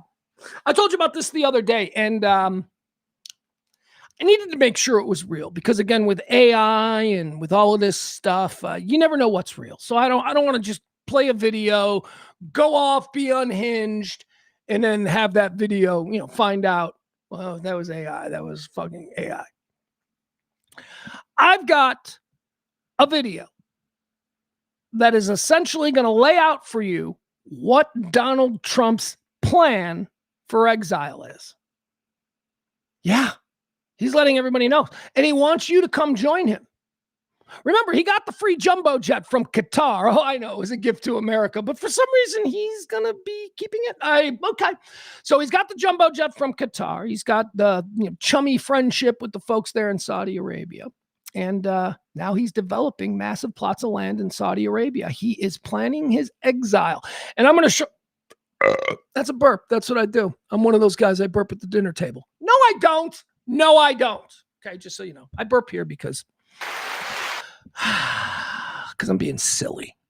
Because I'm trying to lighten the absurdity of the reality that we find ourselves in with a little bit of levity. Here's what I'm going to do. I'm going to come back. I'm going to tell you about Trump's exile plan. I'm going to lay it out for you. I'm going to tell you exactly what he did. Breaking news as it concerns Trump's exile plan. I'll share that with you in a minute, but you know me, I'm an old man who needs to pee, and I've been on the air now for, quite some time. So I need to go pee. Okay, and I'll be right back, you guys, I promise. Oh, in the meantime, I will put this up just one more time for anybody that's interested, because we are always looking for the help of the good folks who support this kind of talk radio. Opposition talk, opposition to whatever that is. We're not Republicans. We're not Democrats. We're not libtards. We're normal blue-collar working class fucking Americans who call a spade a spade. That's what we do here every day. And earlier in the show, I asked for your help. I said, if you cannot help monetarily by dropping a little something in the coffers, you can help by forwarding and sharing this show. But then I went a step further today. I want to put it out there again. If any of you have any skills, if you would like to be our TikTok producer, if you would like to be our YouTube producer, if you are somebody who can do editing, if you are somebody who knows anything about marketing on the internet and all of this, let's get together. Let's form a team. This show has been on the air every single day for 5 years, and we have been treading water. It is time for us to actually try. And if you people can help us, if we can do this by crowdsourcing among the few people who have been with us for 5 years, well, man, I just think that would be great. So reach out to either Maddie in the chat room. I also said that, April is a great person to...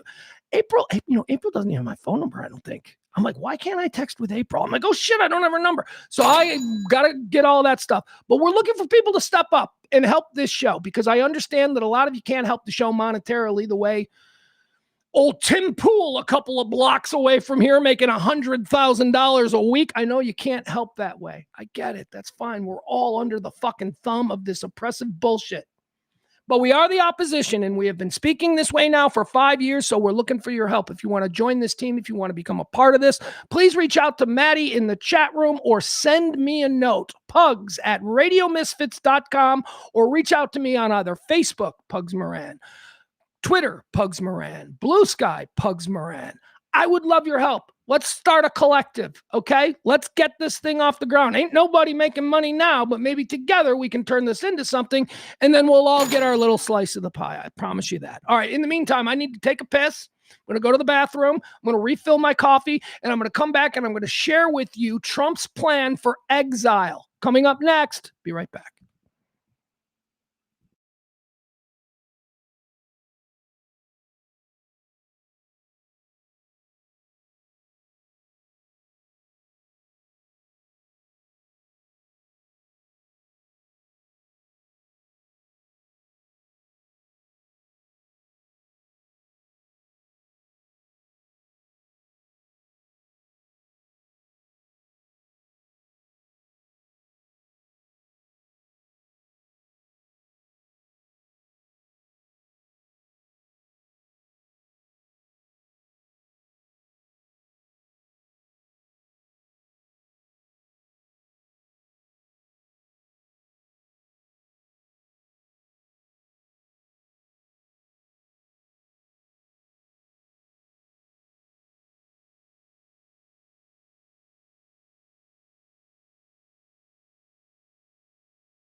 All right.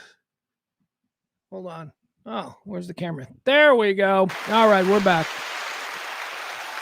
Welcome back. Yeah, I hit the vape again. I've been doing that during halftime of every show, hitting the vape.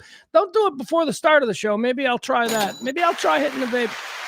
I don't want to hit the vape before the show because I like to come in with that fucking energy. And if I hit the vape, it's going to just calm me down. But after I do, after I do a good emotion dump for the first hour and a half of the show, I like to just kind of calm down. I'll be honest with you. I did have to take a pee and I did go and get more coffee. But the reason for that break was just because I needed a break. Just emotionally. This ain't easy, guys. Most talk radio guys, they do these talk segments, and that's what they are. They are segments. And then they get a 5-minute commercial break, and then 5 minutes of news, and then the bottom, and they get to fucking just relax and sort of recharge. Doing this show every day, it's a stream of consciousness. It's just whatever thought is next. I have a list of bullet points there that I use, but most of this show is improv. So it gets kind of tiring. The brain works. So yeah. So I've taken to just hitting a vape. Here, I'll show you. Just like one or two, right about. I didn't get anything there. What happened?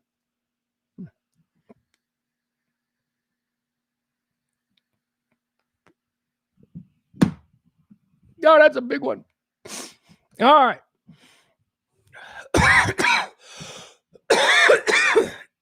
All right, so we're going to be a little bit chiller, a little bit more calm. Unless I just keep coughing.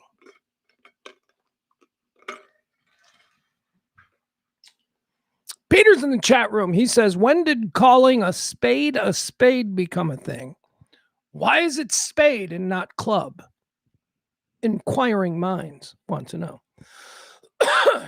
Well, here would be my first thought. I think it's I think a spade became a saying, and a club didn't become a saying, because I think a spade has better alliteration. That's it. I think it's an alliteration thing.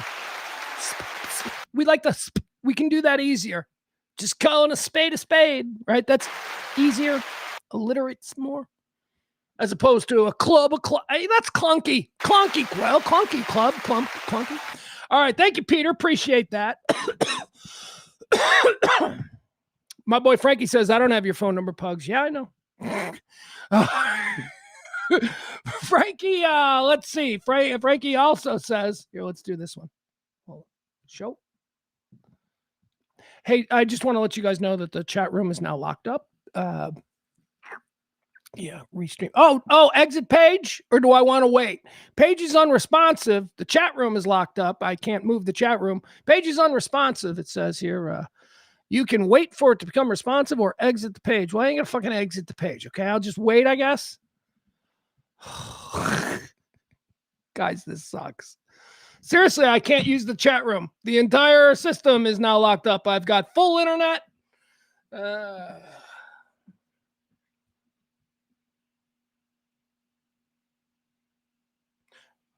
Guys, I don't even know if I'm streaming at the moment. I have no way of knowing right now because the page is just completely locked on me. Got it again. Page is unresponsive.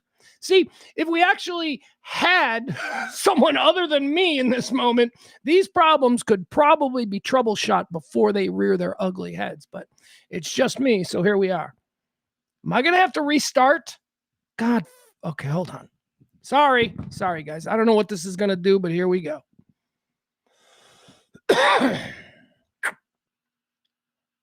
Probably nothing.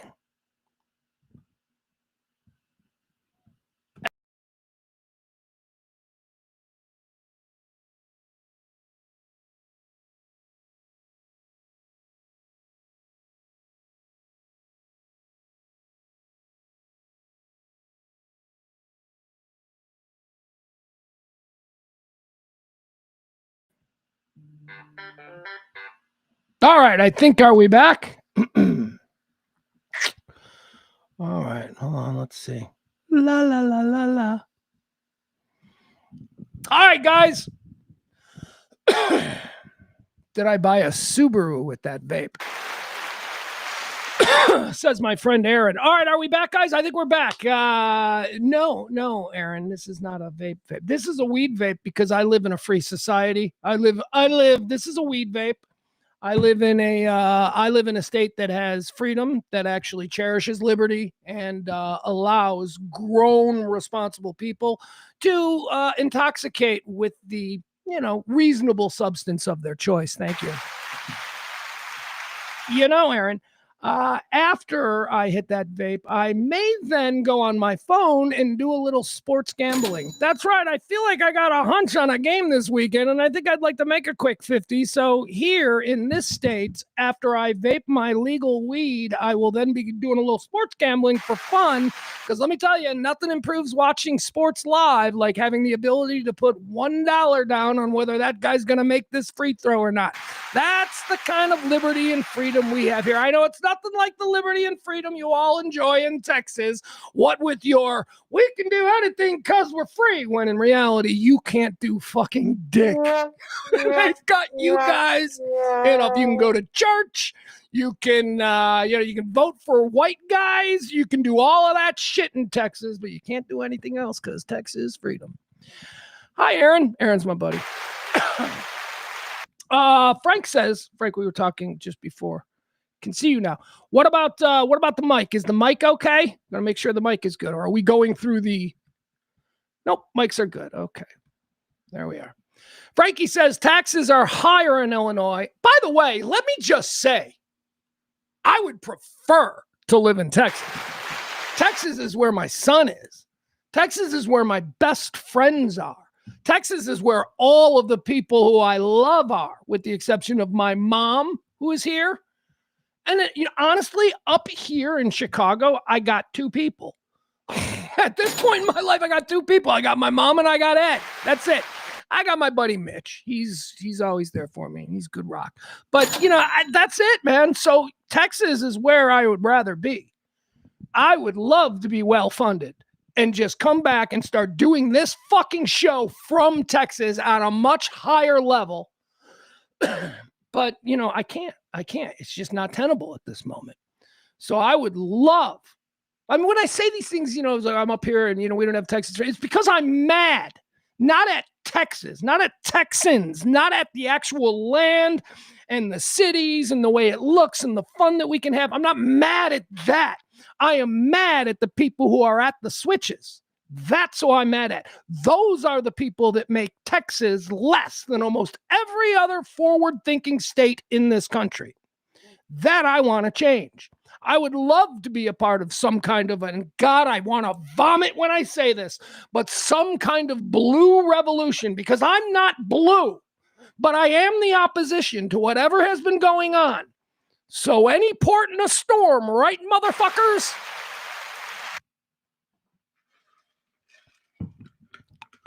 The vape was supposed to chill me out. Frankie says taxes are higher in Illinois, along with state income tax, along with taxes on all products from soda to cannabis. Yeah. Cannabis is taxed pretty healthily. It's part of the compromise, which, we people here, the reasonable middle, we understand compromise. The crazy right and the crazy left don't understand compromise, but we do. We do in the middle. We understand, everybody's got to get a little piece. Everybody's got to take their thing back to their people like they got something that they wanted. So we understand compromise. So the compromise that we here in Illinois made was they were going to stop threatening to put us in jail for the rest of our life for 3 joints. In exchange, they would make it legal, but they were going to tax it, and it was going to be a little bit more expensive. Well, that was the compromise. We're fine with it. As long as people who choose to take a hit from a fucking bong at night can do so with the same clear conscience of good citizenry as a guy who wants to drink half a bottle of Jack while he watches Fox News, we're good with it. Seriously, I don't like to drink. Drink fucking wrecks me. You know what makes me awesome? Just a little bit of weed before I go to bed. Just a little bit of weed when I settle in to watch TV. It makes me calm. I pay attention. I focus. Do you know that one of the smartest kids that I knew in high school was fucking stoned every fucking day before school? He got straight A's. Anyway, I don't need to go off on this rant. Frankie says taxes are higher in Illinois, along with a state income tax, along with taxes on all products and from soda to cannabis, along with local taxes like Cook County. The voters of Illinois like high taxes because they want more services or I don't know what the fuck you're talking about, Frank. People in Illinois do not like high taxes. Nobody likes high taxes, but we understand that in a civilized society that is diverse and large, that there must be considerations for things that we're not necessarily a part of. That's what being a part of a civilized society is. So no, we don't like high taxes, but we are willing to pay our taxes because we are a part of the great society. So just about my taxes. Fucking pay your taxes. Shut the fuck up. I'll tell you one thing about our high taxes, and we do have high taxes. I'll tell you one thing about our high taxes here in Chicago that I've noticed. I don't have a goddamn pothole on any street that I drive on ever. And when there is a fucking pothole caused by the snow and the endless trucks and scraping and all that, because we do have a higher rate of potholes than, say, a place like Texas, we get our shit fixed right away because we do pay taxes and we do have services. Our fucking garbage is gone and cleaned like clockwork. Our water is arguably the greatest water system in the world. That's right. Yeah, go ahead. Look into the Chicago Metropolitan Water Service and the fucking innovations that they did back in the 60s. Yeah, no, we got shit. We got shit that's good. We take it all for granted and we complain about our property taxes. But people who don't want to pay taxes do not want to be a part of a civilized society. That's what it is. Hate to say it as bluntly as that, but we all got to put a little something in. I know we hate socialism, but we sure do appreciate the fire department when it shows up, right? We can get rid of the postman, though. The mail, we don't need the mail. Do we really need the mail? Do we need to be spending all of this money that we spend out of our federal tax dollars for the fucking mail? Can't we have school lunches instead of the mail? Instead of like the mail, can't we just have really fucking good, healthy lunches for all kids in America? Wouldn't that be better? Or am I fucking just, is that libtard? Oh, God. Am I a libtard? I might be. Chicago's pretty clean, almost Frisco, Texas clean. Well, considering it's probably 100 times bigger than Frisco, Texas. Yeah, Chicago is the cleanest big city in the country. Chicago is, I report this every year, 9 times running the world's best city. That's right. What's that travel magazine? That big, the important one, Condé Nast Traveler. It's the travel magazine for fucking people who actually travel and go places and understand the world. 9 years in a row, Chicago has been voted the globe's best city. 9 years in a row. What with all of our Fox News gunshots and all of that bullshit. 9 years in a row. You know why? Because we are a fucking clean city. We're a really clean city. We ain't New York. I don't know what the fuck is going on with New York. They can't get their shit together. Chicago's clean as fuck. And not only is Chicago clean as fuck, Chicago's got the most beautiful park system of any city in America. Flower Garden. The worst fucking neighborhoods in Chicago have the most gorgeous parks with rose gardens. I don't know. Maybe that's a waste. You know, I was married to the woman who designed Millennium Park. My first wife. Millennium Park in Chicago has won so many fucking awards for being the most beautiful fucking park in America. It's the one with the bean. You'll see it on Sunday night at the Bears game. But that park had rose gardens that rivaled any gardens in the world. And my ex-wife did those. Very proud of her. No, Chicago's fucking beautiful and clean and convenient. And it's got crazy high taxes. And if you get off on the wrong exit, you could end up in O Block and you'll die. But that's part of the things we accept. Like I said, compromise. Tired of the ass kicking that my city gets. Dallas is a fucking pigsty. Downtown Dallas is disgusting. There, I just said it. Frisco's gorgeous, though. Frisco's gorgeous. Plano's gorgeous. Oh, my God. I just spent 5 years in Highland Park. Oh, my God. You want to talk about gorgeous. But yeah, Chicago is pretty clean. Chicago is very clean. It's very clean. You can't take it away. I mean, people come here and everybody who visits Chicago for the first time, they say the same thing. Well, that's not what I expected. You will never find an honest broker who visits Chicago for a weekend and stays at a hotel downtown who then comes back and goes, oh my God, it was like fucking Beirut in the 70s. It doesn't happen. It doesn't happen. I'm sorry. You want it to. You want it to be the truth, but it's not the truth. Amy's a Wisconsin girl. You want to talk about God's country. Now we're talking about Wisconsin. Wisconsin is fucking Green Bay aside. And also, if I'm being honest, Green Bay is so lovely. Green Bay is such a cool town. If it just didn't have the Packers, it would be such a cool, you know what they should do? Let's get rid of the Packers and then let's just build a new mammoth university there. Green Bay would be such a cool college town. It really would. Amy's from Wisconsin. She says, I mean, Wisconsin has higher taxes, but I'm endlessly shocked whenever I go back to visit at how cheap it is to eat. Yeah, that is something that I have also noticed, like fast food and shit like that. It seems to be like 30 cents more in Texas. Everything's a little bit more. Pizzas is the big difference. Like I would get a 16 inch. I don't know what the large Little Caesars pizza is. I would get that with the ingredients that I want. So let's say it's 17 inch large. So I'd get the 17 inch large from Little Caesars with all of the shit that I like, which is a lot of ingredients. And that fucking thing would cost me $30 every fucking time. And it's not big enough. It's like, Meanwhile, in Chicago, you can get like a 23-inch family pizza with all of that for $18. It is. No, prices, there are things even out, man. I know we like to just go, but gas prices. No, things even out. Things do. Says, I'm shocked whenever I go back to visit how cheap it is to eat out at restaurants, get drinks, coffee, pastries, etc. And they have state health services that vulnerable people in my family could, I'm guessing, use. Yeah, man, look, services that help people are a good thing. Any civilized society understands this. A non-civilized barbarian society that carries water for a 1% that wants nothing but to divide and keep you confused, they don't like services for people in need. All right, so here's what we're going to do. All right, Amy has one more thought. She says, here. So I'm talking about even nicer restaurants. Yeah, the best and cheap. I would agree with you. All right. Beers. Yeah, the bar that I go to every now and again, where I, just sit and meet with a friend or whatever.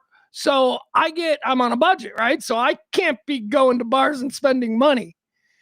Do you know what my bottle of Michelob Ultra cost me? $1.75. It's $1.75 for a beer at a bar in Cook County. That's $2.75 in Dallas. That might be even $3 I don't even know. So, yeah, the price thing evens out, even if it's not as obvious as posted gas prices everywhere.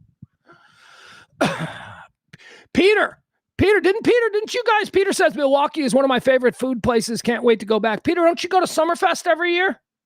I think, did you go to Summerfest one of my friends here recently went to Summerfest, which is the yearly, the entire city of Milwaukee shuts down, gives everybody free beers at the border and says, hey, you want to hear some cool music? That's what Milwaukee becomes for like a month in the summer. And it's the original municipal city festival. Every city's got Dead Fest or Kaboom Town and all these things. No. Summerfest was the first. They invented it as a city. They're like, hey, what if we as a city just did like a whole week of kick-ass concerts on the lake? Summerfest is the best, man. Summerfest is so cool. We used to go to summer. Kevin Barber, where's Kevin? Let's go to Markey. We're going to Markey. We're going to Markey and we're going to yell at Bavarians. That's an in-joke for me and Kevin. Kevin and I used to go to Summerfest. every year when we were kids. Well, not kids. When we were bad kids, like college kids. That's when we used to go to Summerfest. I love Wisconsin. I love it. I've told everybody that, if I ever get to a point where I can relax and just retire and I can go anywhere that I want to retire, it's Madison, Wisconsin. I am moving to Madison, Wisconsin. I, for a while, was thinking Austin, but you know what? Austin is changing. It's not Madison anymore. Madison was Madtown, man, has everything that Austin has and Four Seasons. Yeah, it's got everything. It's got the food. Madison, Wisconsin is like a foodie center. It's got music, the local music scene. I mean, oh my God, the groups that came out of there. I mean, Butch Vig, right? Butch Vig was up there. That was his play. Garbage. That's a good example. I saw Garbage in Madison at a bar. Anyway, great music scene. What else? Anyway, they got all of that, and you can go cross country snowmobiling if you want, which is fun.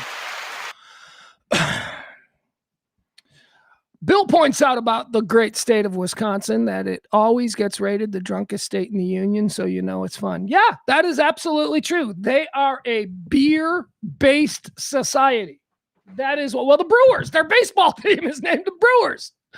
That's what Wisconsin is. It's the beer cap. Here's what I love about this part of the Great Lakes region or Midwest, whatever you want to call it. Chicago is nestled between the two American beer capitals. We're nestled between Milwaukee and St. Louis. And it's like half this city is all about Anheuser-Busch and St. Louis, and half this city is all about Miller. I fall on the Miller side of things. Yeah, Amy, you're absolutely right. I mean, most people are familiar with both, think it is the exact same city, Austin and Madison, Wisconsin. Amy says, always thought Austin and Madison were so similar, but Austin is definitely changing. Austin's a little bit bigger and more robust now than maybe it was 20 years ago when I first went to Austin. It seems a little bit more overwhelming. Like the skyline, Madison doesn't have that skyline. Madison's got a cool skyline, but it doesn't have that, right? It's so, I don't know. But they are culture-wise and vibe-wise. At least the old vibe of Austin, where creatives were welcome. If you were interesting, you were welcome. That whole thing, musicians, artists, great food, good times. Those are the things that Austin and Madison have, at least in my opinion, traditionally shared. I don't know that it's the same.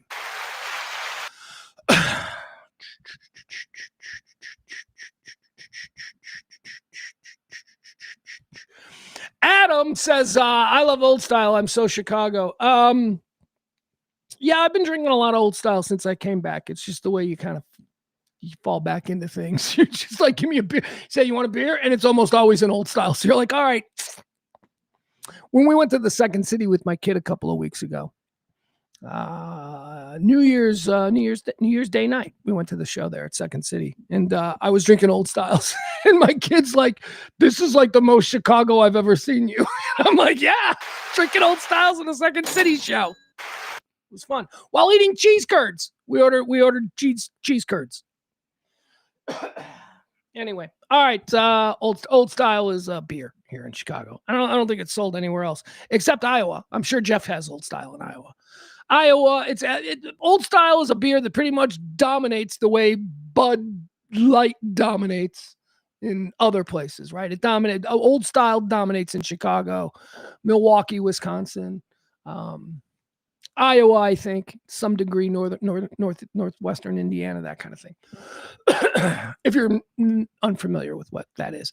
All right, so I just wasted 40 minutes because I hit the vape twice, and then I just started rambling like a fucking high guy who thinks he's interesting.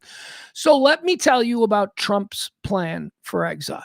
I've told you this from the very beginning, that at this point it's so clear that if he cannot somehow make himself a dictator, and he's going to try, I don't think that ship has sailed. I think there are still, dreams that he's got when he puts his pretty little head down on that pillow and stains it with the orange makeup.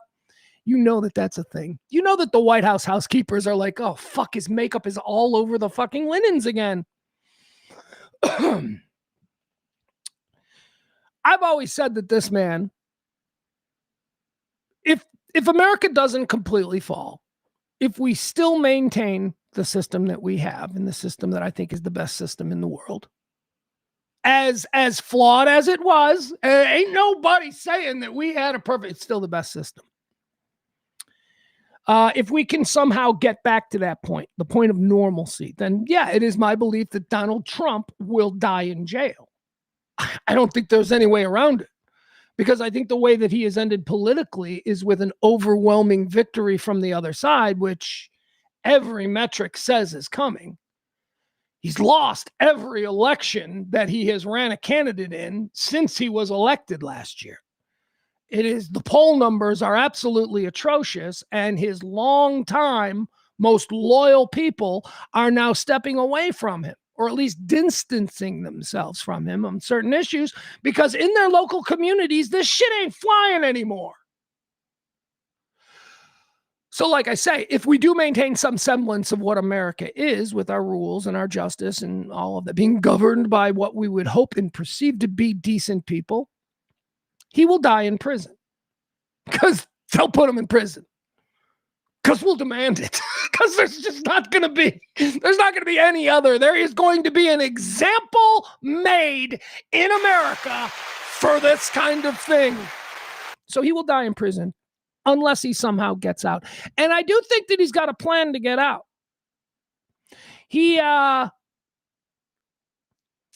the jet. I mean, I think that was part of the reason for the jumbo jet and all that stuff. Remember, Qatar gifted him a jet, and we don't know why they just gave it to him. I'm sure there's no quid pro quo going on there or anything. I'm sure they just gave him the jet. Like $150 gazillion jet. Here you go. And then he's like, nah, there's nothing wrong with this because it's a gift to America. They're like, oh, really? So it'll be falling under the jurisdiction of the airport or the Air Force? And he said, no. Trump Industries or whatever, Trump Worldwide is who's in charge of the plane, because it's for America. You know, Air Force One is maintained and serviced and all that by the Air Force, because it's our plane. This gift, no, it's not. And you would think that there would be a rule written down somewhere that says that you can't just take a plane from a fucking Middle Eastern dictator. You would think we would have written that down, but we didn't. And that's a loophole. And Trump is great at loopholes. And so now he's got a plane. He's got a plane. We don't know what he gave to them. We don't know what he said to them, but he's got a plane. It's in our best interest that he has a plane, I guess.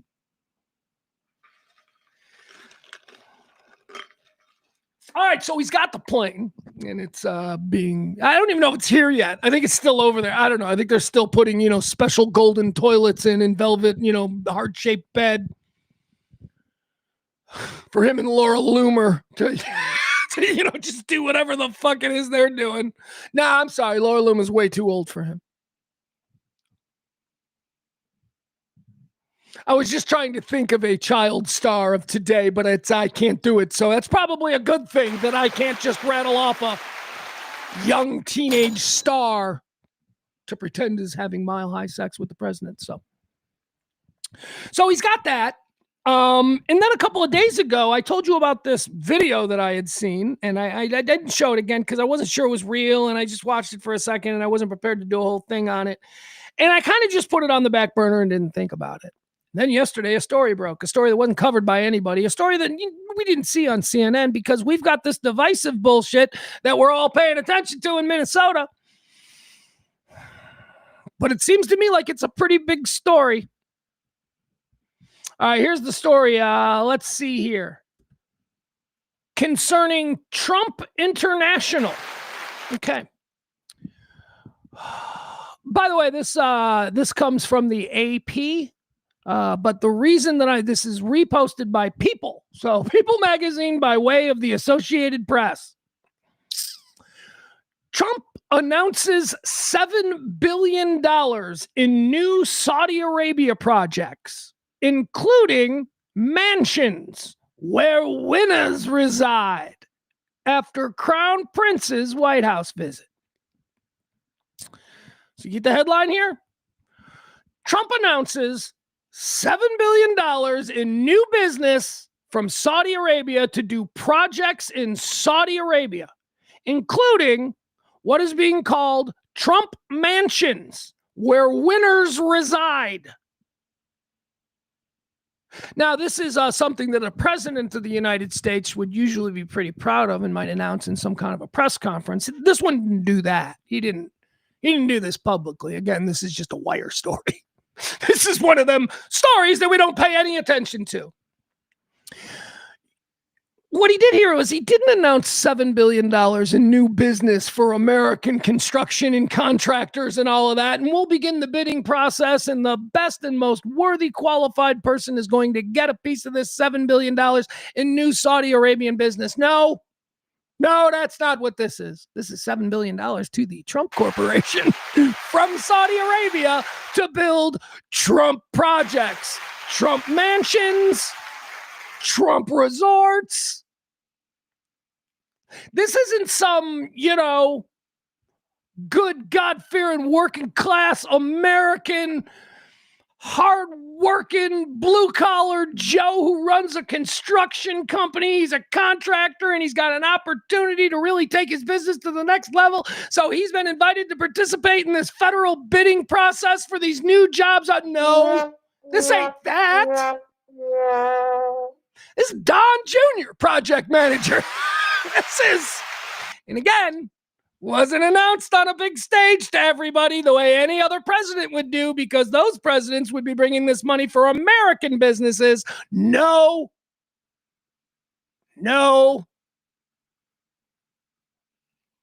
This guy didn't do that. This is just a wire story. This is just one of those millions of stories that, because of editorial choices made by people in positions of power at our institutional media, they decided this story didn't deserve to be talked about today. We've got to do nonstop coverage of people on the ground in Minnesota screaming at ICE. This story we don't have time for. All right, so let me read you the story. Here's the story. All right. He announces $7 billion in new business for Trump projects. The Trump Organization has announced $7 billion in new real estate projects in Saudi Arabia. The latest development will include a hotel, golf course, and Trump mansions in the city of Deira. President Trump has maintained that he has no hand in the family business, but his dealings in the Middle East have come under scrutiny nonetheless. He's got no fucking the Trump. So the Crown Prince visits the White House. What's he there for? We don't know. What's going on with them? It's just a friendly visit? Just a friendly visit. There's no big state pressing matters. He shows up, he leaves, and then, a couple days later, it's, hey, the Trump Organization would like to announce that we now have $7 billion. $7 billion. Don't be like, oh, well, they're going to use that to build things. Oh, first of all, shut the fuck up. This money should go to American businesses to be able to compete in a bidding process the way it's done fairly. That's how presidents who have the best interest of the working class of this country have behaved. And it's how we must demand they behave, not the Trump Organization announcing 2 days later that they have fucking now $7 billion in their coffers because Saudi Arabia is suddenly investing in them. Come on, man. This level of fucking corruption. What was all that bullshit about a swamp? What was that? You're all so disappointing. Not all of you, not the ones that are here, because you folks that are here, you're the opposition. Once again, 15% on the right are gone forever. We can't deal with them. They wear red hats. They're banned from Thanksgiving. They've been arrested inside Targets, and there are viral videos of them being thrown off airplanes. We cannot deal with that 15% anymore. Can't deal with the 15% on the left either. Those weirdos, those people who are making Molotov cocktails around their kitchen tables, planning on bombing and blowing up the latest or newest Tesla dealership in their town. Fuck those people. 70% of us, here we are. The normal, reasonable, middle. Some of us are Republicans, some of us are Democrats, some of us lean a little this way, some of us lean a little that way. The bottom line is that we can do business together. We are the ones that can still do business together. Those people we can't. We need to never deal with those 15 on the right again or those 15 on the left again. Now, I'm not talking about making a list because I'm not a crazy leftist. That's something that they would do. Oh, excuse me. That's also something that they would do. But we do need to keep an eye on them, both sides. How can you not be livid over $7 billion being donated to the Trump organization from Saudi Arabia for projects? He's doing deals in the White House, theoretically, on behalf of the American people and the working man and the middle class, and he's not. He's doing deals for Don Jr. But remember, Donald Trump has nothing to do with the Trump organization. All right, so let's take a look at that video now. I told you about this video, and I didn't know it was real. It is so vulgar. It is so vulgar that I didn't share it with you 2 weeks ago when I first saw it. And you know I would if I thought it was real, but I didn't think it was real. I thought this is just some fucking left propaganda. And then the AP story comes out about $7 billion in business, and they mention this very project, and I'm like, holy fuck, it's real. It is vulgarity. Wait till you see this. And this is what I say, this is his exile. This is what he's doing. He's got the new jumbo jet that he's going to fly off into the world. We'll scramble the F-16s and they'll chase him to the ocean, but they will not shoot him down because that would be unprecedented. So he'll fly off. Fly off to a country there's no fucking extradition, no nothing. And then here's the beautiful part, though. Whatever the new people are here in America that suddenly resume some kind of power, don't think for a minute that them Saudi Arabians, the minute they need a deal with America, they won't sell that motherfucker out, because they will. But I don't know if he knows this, because he's dumb and crazy. So here's the video. This is the video. And again, this is vulgarity. I didn't even believe it. I didn't want to believe it. But this is real. And this is Trump's plan for exile. And you can come with him if you're fucking super rich. The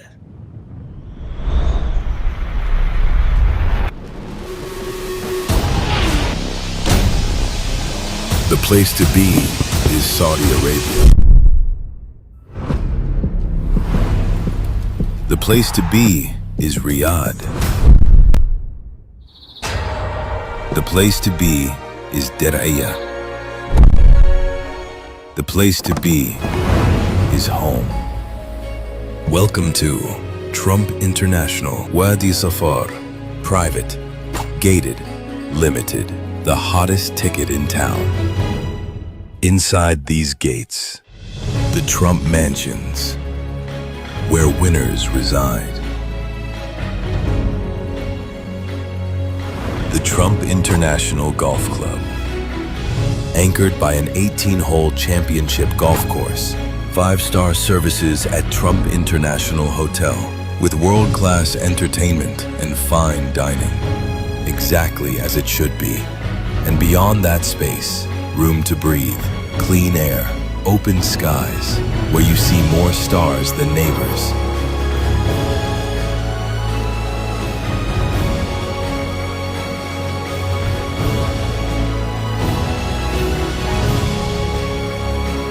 You don't come here to get away.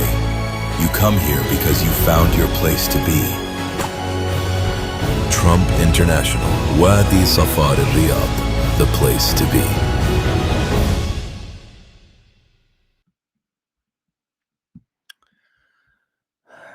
So let me ask you this. Who are the winners that reside there? It's the place to be. It's not the place to live. It's the place to be. Do you think that pitch is to the people of Riyadh living in the suburbs? Like, hey, that's the nice new neighborhood in town. I mean, do you think it's open to like regular people? Or do you think that this is something that is being set up legitimately for all of these fucking people who will find themselves behind bars unless they jump on this private Qatari jet with him and fly off into exile? I'm not a conspiracy theorist. I'm not, never have been. But I am a fucking amazing judge of character. And I'm an amazing reader of the room. And the very idea that you people, some of you still, you see that. You see what I just presented for you. You see that. And you are so mentally deficient that you think he's still your guy. And if that's the true, maybe it's not. If that's true, maybe it's not because you're mentally deficient. But it means you're a bad person. It means you're a bad American. I don't know what to make of that, guys. Let's go to the chat room. The chat room, I mean, I know I'm not wrong. I know that I am not wrong. And you're allowing it to happen by still 86% of Republicans, 86% of people that identify as Republicans still support Trump. There's something wrong there. Barney, since I called you out, you absolutely get your chance to say, oh, he's got a joke, probably. Jared Kushner is going to be driving around in his stair truck trying to sort this shit out. Oh my God, he's making an Arrested Development reference. Yes, this is very George Bluth, Barney. Barney, it's George Bluth. You have elected George Bluth. And you still support him. I'll tell you what. I'll tell you this much. Don Jr. ain't no George Michael. Wait, what was Jason Bateman's character's name? I don't know. Eric might be Gob. And Ivanka is absolutely the Portia de Rossi character. Absolutely. That is dead on. Oh my God, Barney, you're a genius. I've never done the Arrested Development to the Trump family bit. Wow. Coming Monday. That's great, Barney. That is great. Yes, Kevin, you're absolutely right. This is the only reasonable takeaway. What we're seeing from this guy, because he is being allowed to do it by 86% of the Republican Party. He looks at that number and he goes, let's do even more. It is. It's super villain level absurdity, which is why I'm telling you it must stop at some point. At some point, we are not. I mean, as human beings, we didn't survive this long by being fucking that bad. I mean, we just couldn't have. Even the absolute worst rulers of all time, every single fucking one of them met some kind of hideous demise. So something, man. And again, this is I hate people who like, he's Hitler. No, he's not. No, he is not Hitler. That Hitler.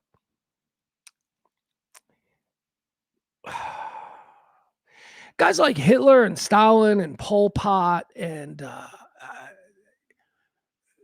they were bloodthirsty maniacs who were the greatest example of the worst of humanity. People with absolutely no regard for other people's lives. People who see, I don't think that's Trump. And I get fucking mad when people are like, he's like Hitler. He is nothing like Hitler. What Donald Trump is P.T. Barnum. I don't necessarily think that Donald J. Trump, is evil. I think he's a stooge. Donald Trump doesn't want anything other than to be a superstar. And what is a bigger superstar in the world than the president of the United States? So he doesn't know what he's doing. He's never been a good, business guy. He inherited business from his father. He started out with a whole bunch of money, and people act like he built business. He bankrupted businesses. He stopped building buildings when and this is back in the 90s. He stopped actually building buildings until he again built the last, was it Trump Tower Chicago? I think that was the last, or maybe that was when he came back into the building game because that coincided with the Apprentice show. Anyway, he stopped building buildings because he wasn't able to get loans to build buildings. So what Trump did was he shifted to just giving his name. It just became a brand. Other people would build buildings and he would say,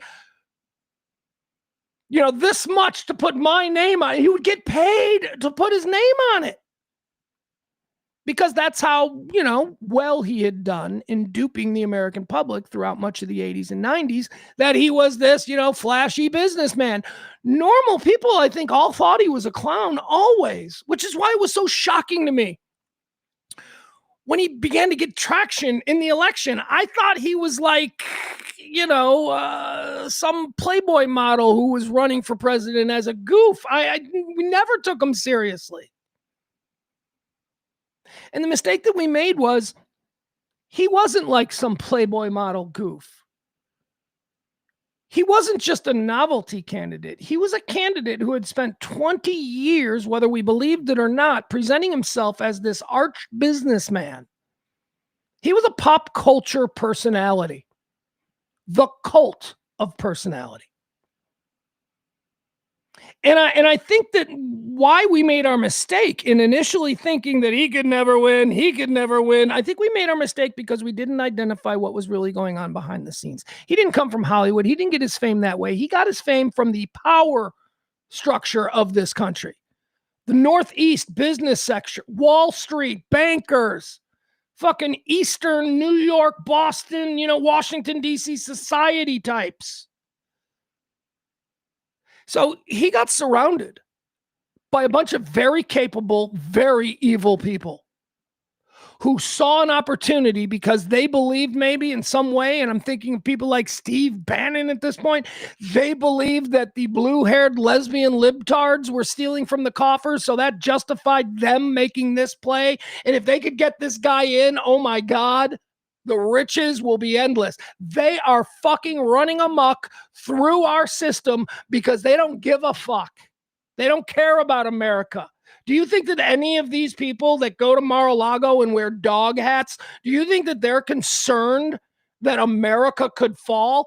Fuck no. They're on their jets and staying at their homes in fucking Paris. That's what you people have given.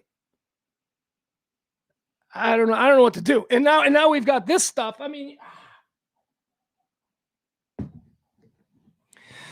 people talk about what are you willing to do for your country? What are you willing to put on the line for your country? Do you want to just stand there in a street and scream in an ICE officer's face and then go home at midnight because you got work in the morning? Is that it?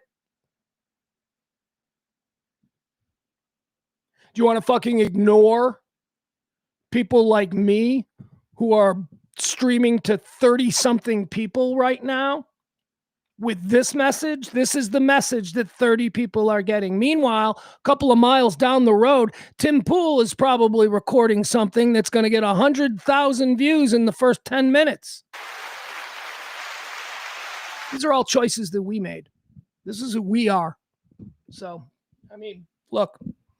Oh, and by the way, with my 30 listeners or whatever the fuck I get here every day, I'm an easy target. I don't want to get all like 90s shock radio, but I'm an easy target. If I just irritate the wrong people, they'll look at the fact that I have zero support from anybody and they'll just disappear me. That is where we are. Used to make fun of a guy in town here in Chicago called Mancal Muller because he used to pretend that he was being followed by black helicopters. It was total bullshit. But I am absolutely throwing it out to you that I believe that this kind of speech, the kind of speech that I do here to 30 people for 5 years for absolutely no self-benefit, I believe that this kind of speech could get me killed now. I don't care. I'm all in, motherfucker. I am all in. Let's go. Let's ride this to the end. That's why I would encourage you to share this show, because if there is anybody, maybe a bigger audience would possibly save my life. Didn't help Charlie Kirk. Oh, my God. Didn't help him at all. But, I don't need that large of an audience. No, I'm not looking at, I don't need that. I'm not interested in that. I'm not interested in being completely bought, paid for, and handled by some of the most duplicitous and scary people the world has ever produced. That I do not want. I don't want the Charlie Kirk thing. Wouldn't mind the Rogan thing. Rogan's got a nice setup, and he deserves it because that motherfucker, he was doing JoeRogan.net back in 2004. I remember sitting in a fucking bar with him, having him explain to me why he thinks Joe Rogan, why after every comedy set that he does in the town, he goes back to the hotel room and records something for that. He was all in 2004, and God bless him with what he's built. It took him forever, but he also, was a TV star, so he had a bigger audience and all that. Okay, so Trump is doing that, man. Trump is doing that. Trump is planning his exile. He's doing it out there in the open, and there is nothing that we can do about it.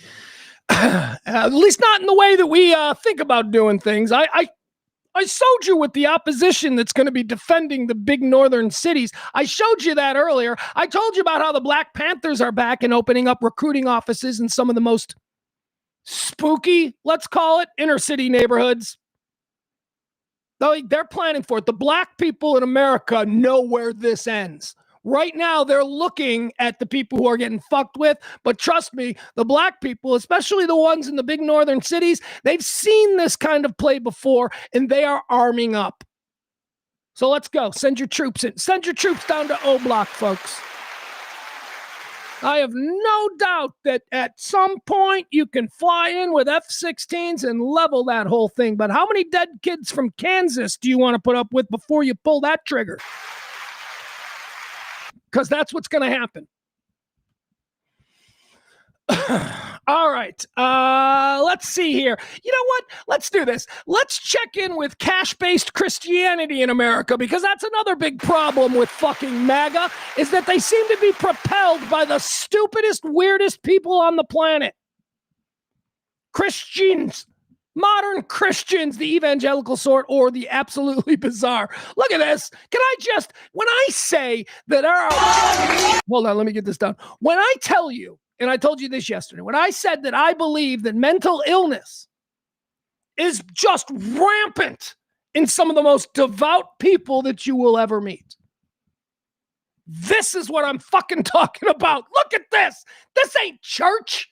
My God, do you know what would happen if somebody did this in a church that I went to growing up? A nun would come out of nowhere and beat the fuck out of this guy with a ruler. Look at this. This is what some people call church.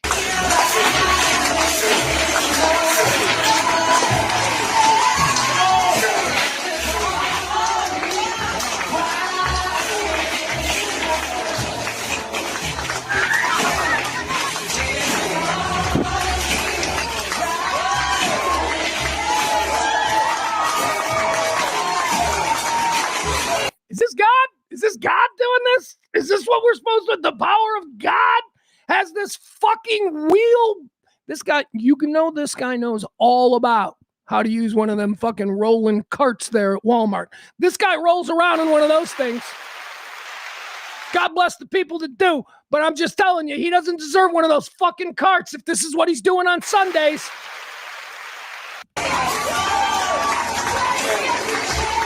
What is going on with the shape of this human being? What is, look at this guy's shape. First of all, it's very big. Like, if he wasn't like 400 pounds overweight, he would still be like 6'9". I mean, look at this guy. Is this a business? Is this a business for this guy? If so, I need a reality show. We need to fuck it. Let's go. Let's get a reality. If this is a business, if this is a guy who travels around every Sunday to different churches and performs this act for cash money, I would like a piece of that business. I think I could be good in that business. All right, there you go. That's us checking in with Cash Money Christianity in America. You know, those people think that they are devout and following the word of Jesus. And I don't believe that they are. All right, more on that subject. That was just a funny little video that I wanted to show you when I was doing my deep dive into what the fuck is going on with Christians in America right now. I want to show you this video. This is a Christian preacher. He explains how wives are to act. This is this is all right. All right, ladies, hold on. Let me look at my chat room. Let me see. Ladies, make yourself present. All you dudes go in the back. I want to hear. I got Maddie. Of course, I got Amy. I'm sure April's around here somewhere. We got a couple of Jen. We got Jen. Is Jen here? I don't know. Ladies, I need you for this. Because here you go. This is the message of MAGA Christianity. Here you go. Let's watch this guy. And the most, sinister thing about this whole thing is that they always look so proper. They're always wearing a nice sport coat. They always have the haircut and the well-trimmed beard because Jesus liked beard. Jesus was a big beard guy. Jesus was a big facial hair guy. So that's why everybody, who are crazy religious, they all have some variation of a Jesus beard. All right, anyway, here you go. Here's this guy. Ladies, this is what modern American Christianity would like you to think your place is. Wives, submit to your husbands in everything. Everything is what the Bible teaches. And it is a sense of fear and trembling. And I don't think that's what the Bible teaches, but these guys say that all the time. Like, and you accept it from them because you're like, well, I'm certainly not as up on the Bible as he is. He's presenting himself as a Bible expert. So when you just throw away that line, and that's what the Bible teaches us, the average person goes, yeah, I mean, he's probably right. I'm all ears. That's a person who lacks confidence in their own intellect who does that. And we all do it because we all at some point find ourselves lacking confidence in our own intellect. Though that's one of them words that a manipulator uses, right? Or, well, actually, that's not an example of it. But actually, just listen to anything Trump says. Trump peppers every fucking speech with about 5 of these con man trigger phrases. But let's get back to this guy. Because he wants to tell you, ladies, how you better go home tonight and start acting. everything is what the Bible teaches. And it is a sense of fear and trembling, and awe is the disposition of deference that the wife is to maintain towards her husband as she seeks to submit to him as the church submits to Christ, not only in things she agrees with, but in everything. She belongs to him. He owns her. Now, he should own her lovingly, charitably. There's lots that can be said about the manner in which a Christian man owns his house, owns his wife, owns his children, owns his possessions, his resources. We can say a lot about Christian ownership and how to do that, not lording it over those. All right, I can't look. He was given way more than enough time. You get the overall gist of that fucking clown show who has outsized influence in America right now. I just got to ask you this, right? Here's the real thing that we need to be thinking about. What kind of a man wants that? Think about the guy that wants that. Think about the guy who just wants his wife to be a fuckhole.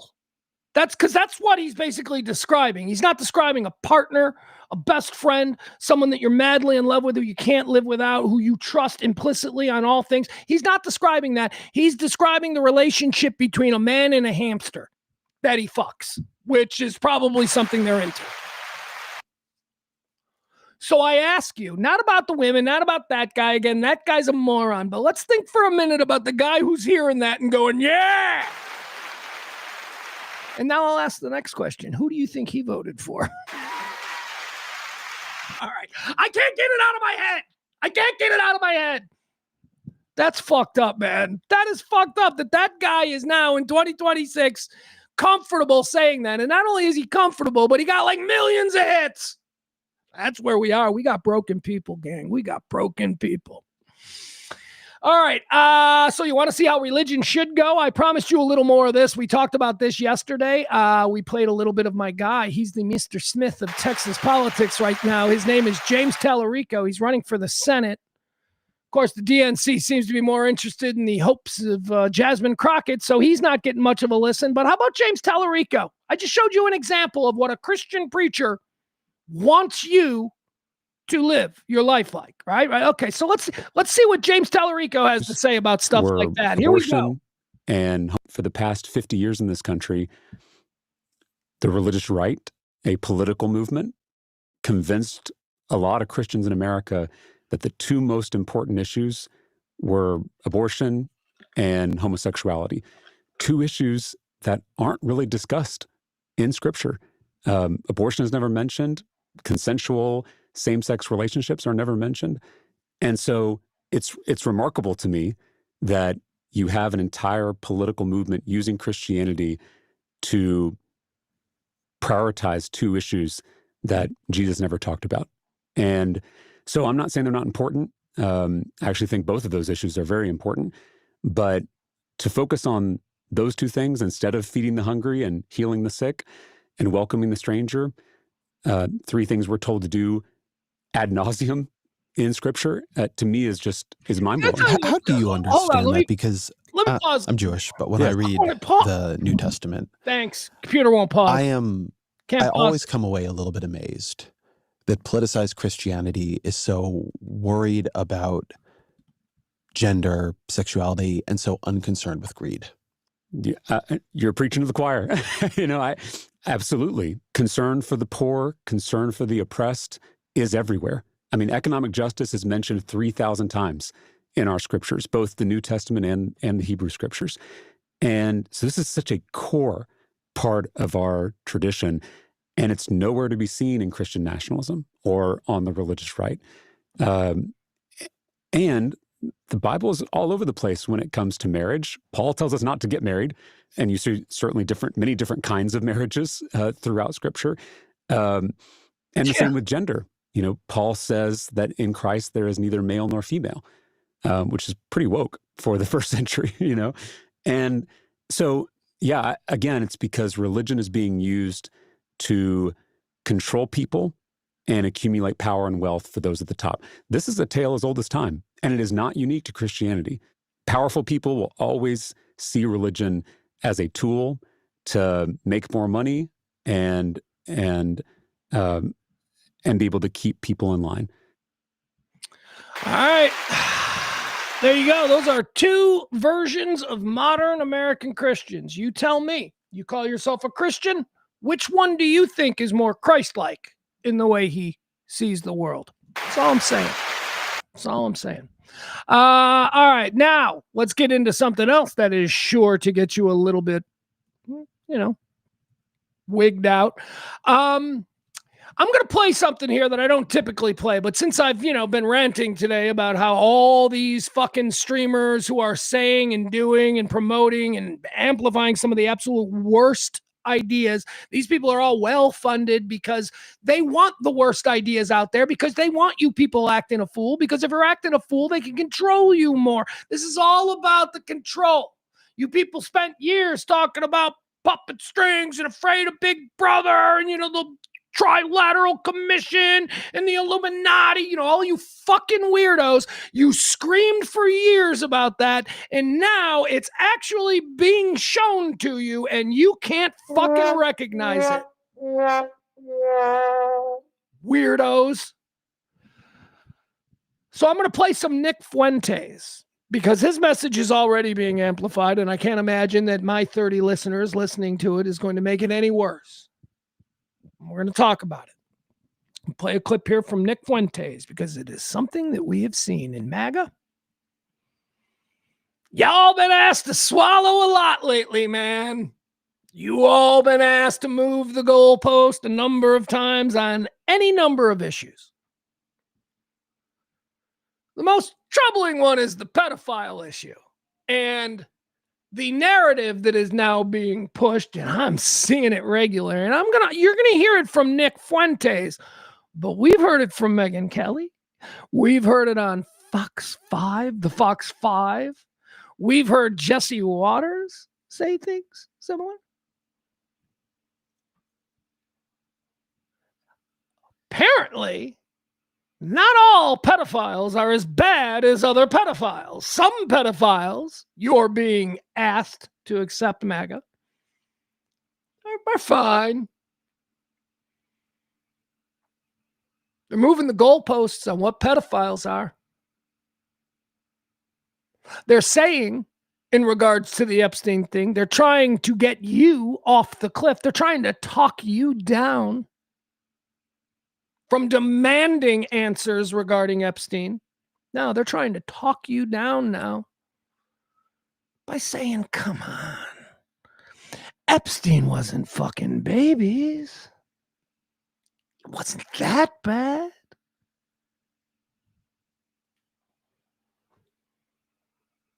That's what they're asking you to start to consider. They're also being deceptive about it. Megyn Kelly specifically, when she said it, she's like, but there's a difference between a 17-year-old and an 8-year-old. That's what Megyn Kelly said. I would not disagree that there is not much of a difference between a 17-year-old and an 18-year-old, because, that's just an arbitrary line of demarcation that people smarter than me over the years have decided that that's when we can say that someone can be treated as an adult. And I would agree with Megyn Kelly that there is a big difference between a 17-year-old and an 8-year-old. An 8-year-old is a child, shouldn't be sexualized at all. By law, neither should the 17-year-old. So that's kind of the narrative. They're preparing you for, well, she was just jailbait, and that's not the same as baby screwing. Except here's the problem. Jeffrey Epstein's victims weren't 17. They were 13 and 14 and 12. And so now let's have that conversation. Oh, you don't want to have that one because you were hoping that I would bite on 17? So there you go, MAGA. You now, I can't wait to talk to some of my MAGA friends. Next time I get down to Texas, I'm sure I'm going to go out to a bar with a bunch of my friends and I'm going to say, let's talk about pedophiles. Let's talk about the pedophiles you're okay with. Because it ain't that big a deal that he fucked your 16-year-old daughter. Next time a fucking coach or whatever at a high school gets in trouble, you better be like, well, we shouldn't prosecute him. He was a coach. He was a driver's ed teacher. She was 17-year-old prom queen. It's not like he was fucking babies. That's you guys now. You guys are the pedophile protectors. 86% of Republicans say they still line up with Trump. 86% of Republicans are pedophile apologists. It's the best I can say for them. Pedophile apologists. Let's listen to this. Here you go. Here's another example. Now, I'm playing Nick Fuentes. He's like the worst example because we know that this guy is speaking to an audience of, well, pedophiles. I mean, we're pretty sure, right? I'm pretty sure that half of Nick Fuentes' audience is 60-year-old single guys jerking off at the hot young twink. So that being said, let's just check in with old Nick Fuentes, huh? And the attempt to normalize certain kinds of pedophilia. Here we go. Hold on. This guy. Oh, sorry, I'm having a problem because we're small time and Nick Fuentes is big time. Nick Fuentes is big time because he gets to say stuff like this, and the powers that be want this out there. The whole pedo thing, it's like, is it really pedophilia? I don't want to be the one that has to say it, but I guess I'm being forced to say it. Oh, don't worry. No, it's okay. Megyn Kelly has said it. Jesse Waters has said a version of this. And I'm certain that I've seen it on Twitter, whole bunch of nameless people and blue check conservative MAGA commentators with all kinds of fucking followers. Don't worry, Nick. You're not the only one saying it. This whole pedo thing, it's like, is it really pedophilia? I don't want to be the one that has to say it, but I guess I'm being forced to say it. It's not really pedophilia, okay?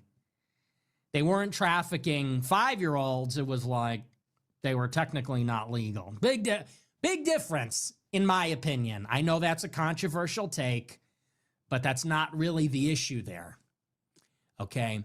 The issue is not that they were barely legal teens, which is what it is. It's horrendous. It's awful. It's pedophilia. I mean, come on. First of all, once again, Virginia Joffrey, when this all happened, was like 13 or 14, and then there was her 11-year-old sister, and then there was a whole bunch. Have you listened to any of these victims? Of course you haven't. Of course, because the victims, listening to the victims, even the people, I want the Epstein files. None of you fuckers listen to the actual victims. You don't know anything about them. That's girly liberal bullshit, listening to the victims. You were thinking it was Clinton. You were thinking it was all these people, and it very well may have been. But what you didn't expect at the last minute was that it was going to be your guy. And it was going to be your guy to a degree that seems to outkick everybody else. So now you got to change the rules. Now you got to get the dummies. You got to get the dupes thinking a different way about it. I mean, he's not a real pedophile. How fucking absurd has this show been? Did I promise you last night on Twitter when I said Friday's fucking show is going to be so insane? Okay, relax. No, the issue is that Epstein is a Jewish spy probably working with Israel. That's the dilemma there. He's working with Israeli intelligence.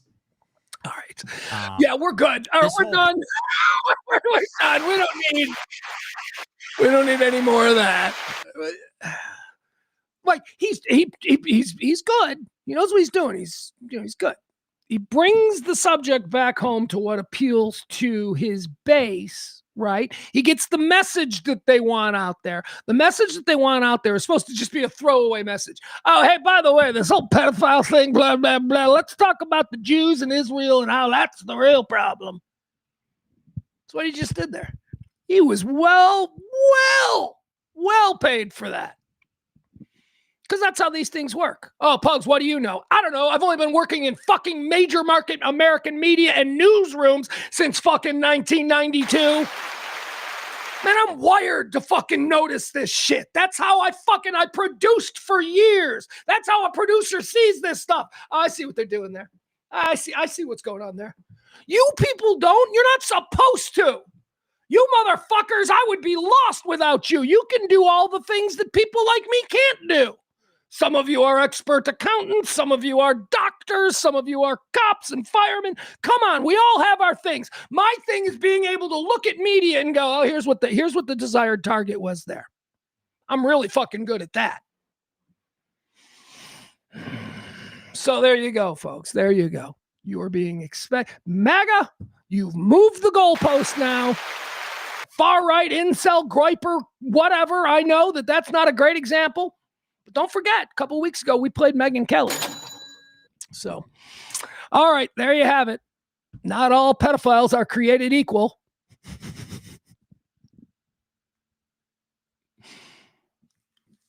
A couple of years ago, there was a story out of California about a dad, his 16-year-old daughter. Maybe you remember this. It was live video. Like it happened outside the courtroom or something like that. Maybe I'm mixing two stories, but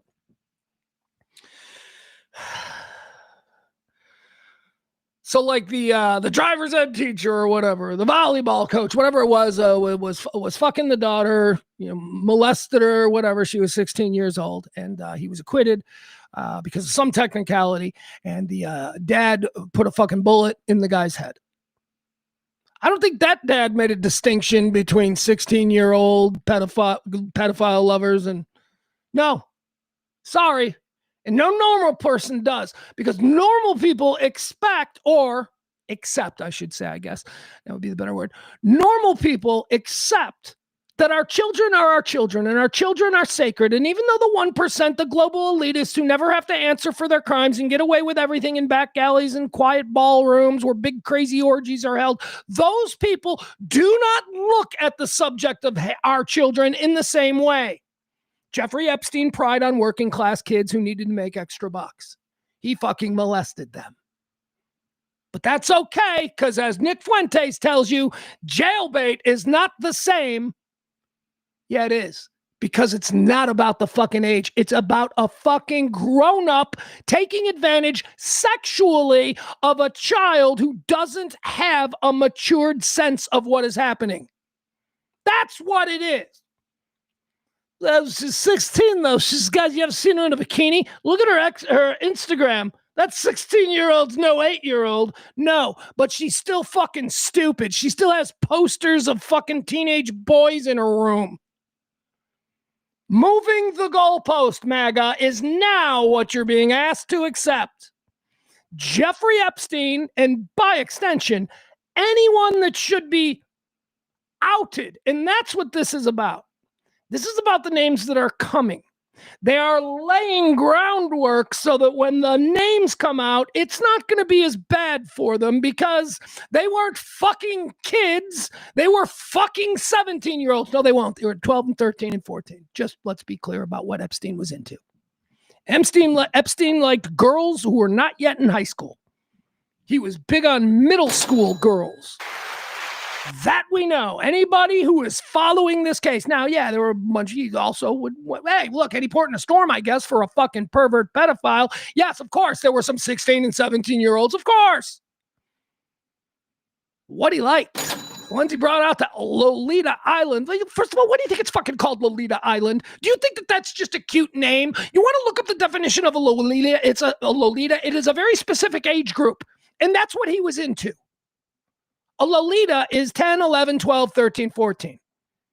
Middle school girl. Having her period for the first time. Or, whatever it is that turns these monsters on. Go get yourself a fucking 30-year-old banger, or as a woman with an opinion and some accomplishment, something you fuckers can't handle.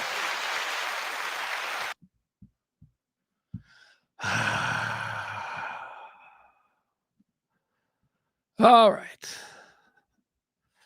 Sorry. Hey, don't forget to tip the show. If you do support this kind of shit, because again, I keep telling you, I'm going into areas now where I am not going to govern what it is that I think. And if these things that I say in this country as a citizen cause me to suddenly just disappear one day, well, I'm going to need money for a legal defense. So tip the show if you can. Drop a little something in there if you support this kind of show. Once again, I'll mention we are looking for people who can help us. We are looking for people who can help us grow and amplify our message at this time. We are looking for people who know how to do editing, who can cut clips from the show and then make TikToks or 2 YouTubes. Maddie is in the chat room. You can reach out to her in the chat room if you know anybody that might be able to help. There is no fucking money involved because we, unfortunately, are not like Nick Fuentes, who I just showed you, who takes huge checks from special interests. I'm not saying we're above that. I'd love to take a meeting with a special interest, and then I'll come on the air and I'll tell you what the special interest is, and it'll all be above board. But that doesn't come for people like me because I'm asking for responsibility and an accounting. I am not on here moving the bar on what pedophilia is. That doesn't get support. And we're the ones who die. But that's okay, because in like 70 years, they'll build a fucking statue to us in a park for pigeons to shit on. He was so brave at a time when nobody was speaking up. Maybe I do have delusions. Maybe because that was very delusional. But it was fun. We're doing a stream of consciousness, so we're rolling with it, right? What's going on in the chat room? Is Frank making fights? Is Frank trying to draw some kind of distinction now because people that are cool, like Nick Fuentes and Megyn Kelly, I mean, seriously, unfortunately, if you think those people are cool, you don't know what cool is. But okay, is it because people like that are now talking about this openly? So now we're going to have dudes in bars tonight going, hey, you know what, though? It's not that bad fucking a 15-year-old. It's not the same thing. It's not the same thing as fucking an 8-year-old. Okay, we're doing this now. That is what MAGA is doing. That is what happens when shame and responsibility is completely removed from an otherwise civilized society.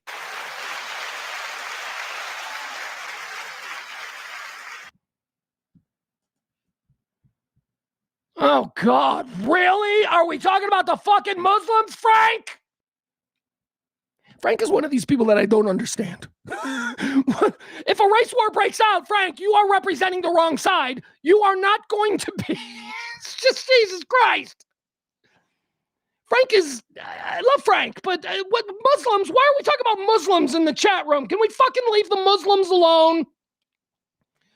Fucking Muslim. Look, one decides they want to walk into a Target with a strapped up vest, we take them down. But I don't know that I'm worried about a Muslim doing that these days because that always seems to be some fucking just off his meds average American who's going to kill 40 people in a Target. That's what we're dealing with. So stop with the Muslims. My God.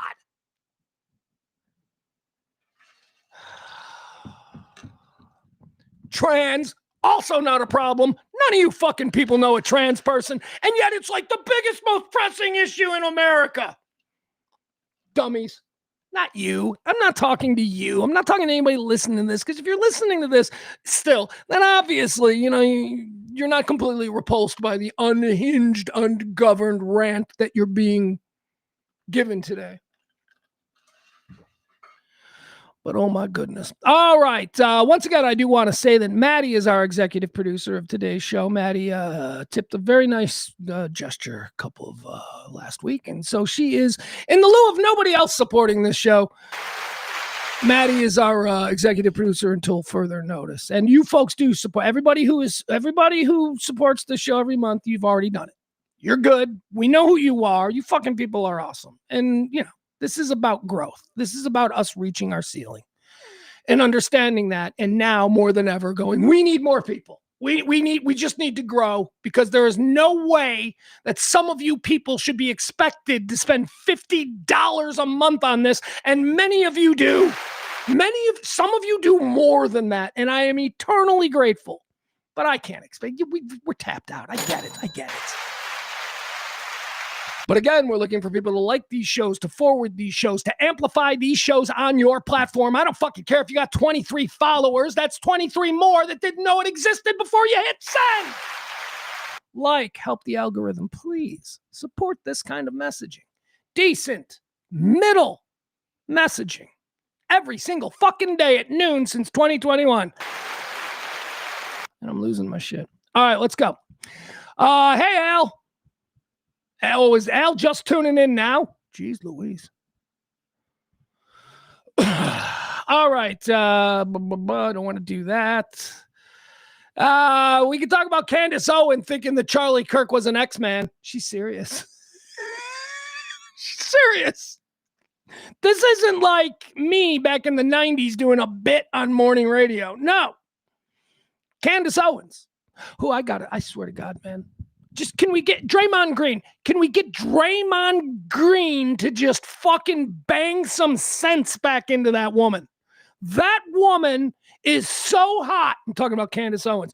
She is so hot and so obviously sexually repressed. She just needs a weekend in a 4 seasons with an NBA center. And I swear to God, she will come back out on Monday with a whole different attitude on life.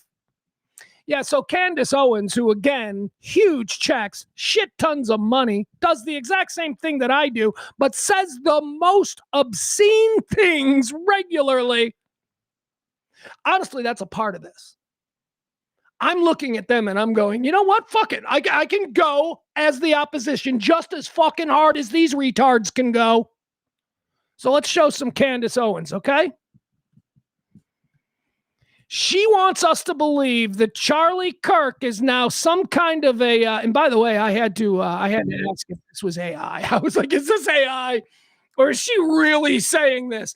And it's not that she's saying it, folks. Understand this. It's that she has a massive audience of people that she is saying it to who she believes will believe it.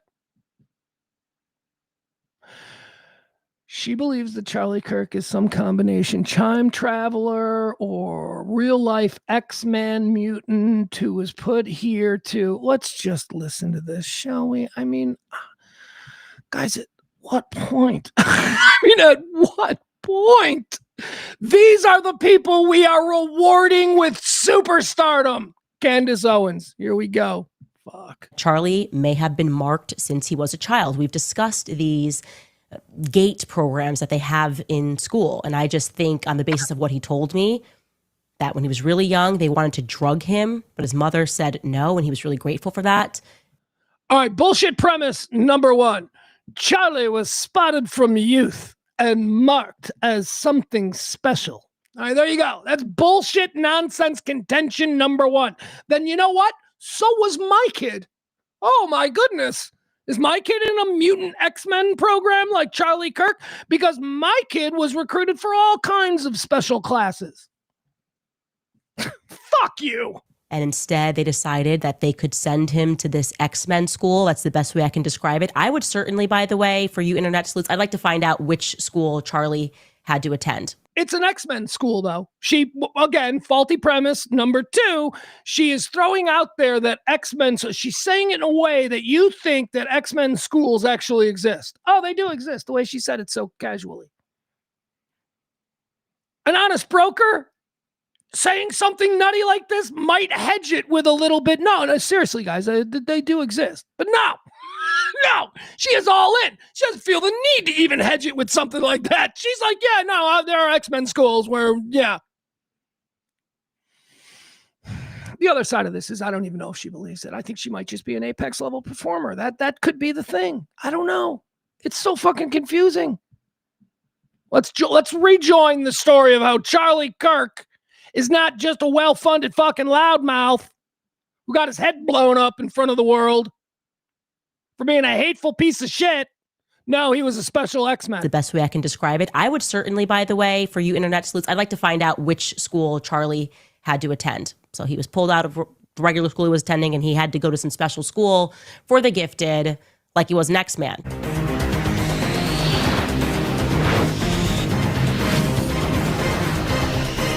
I don't know what this shit is. I don't know if this is like what I've never seen her show before. Does she do graphics packages and stuff? So I don't know, but I think it comes back.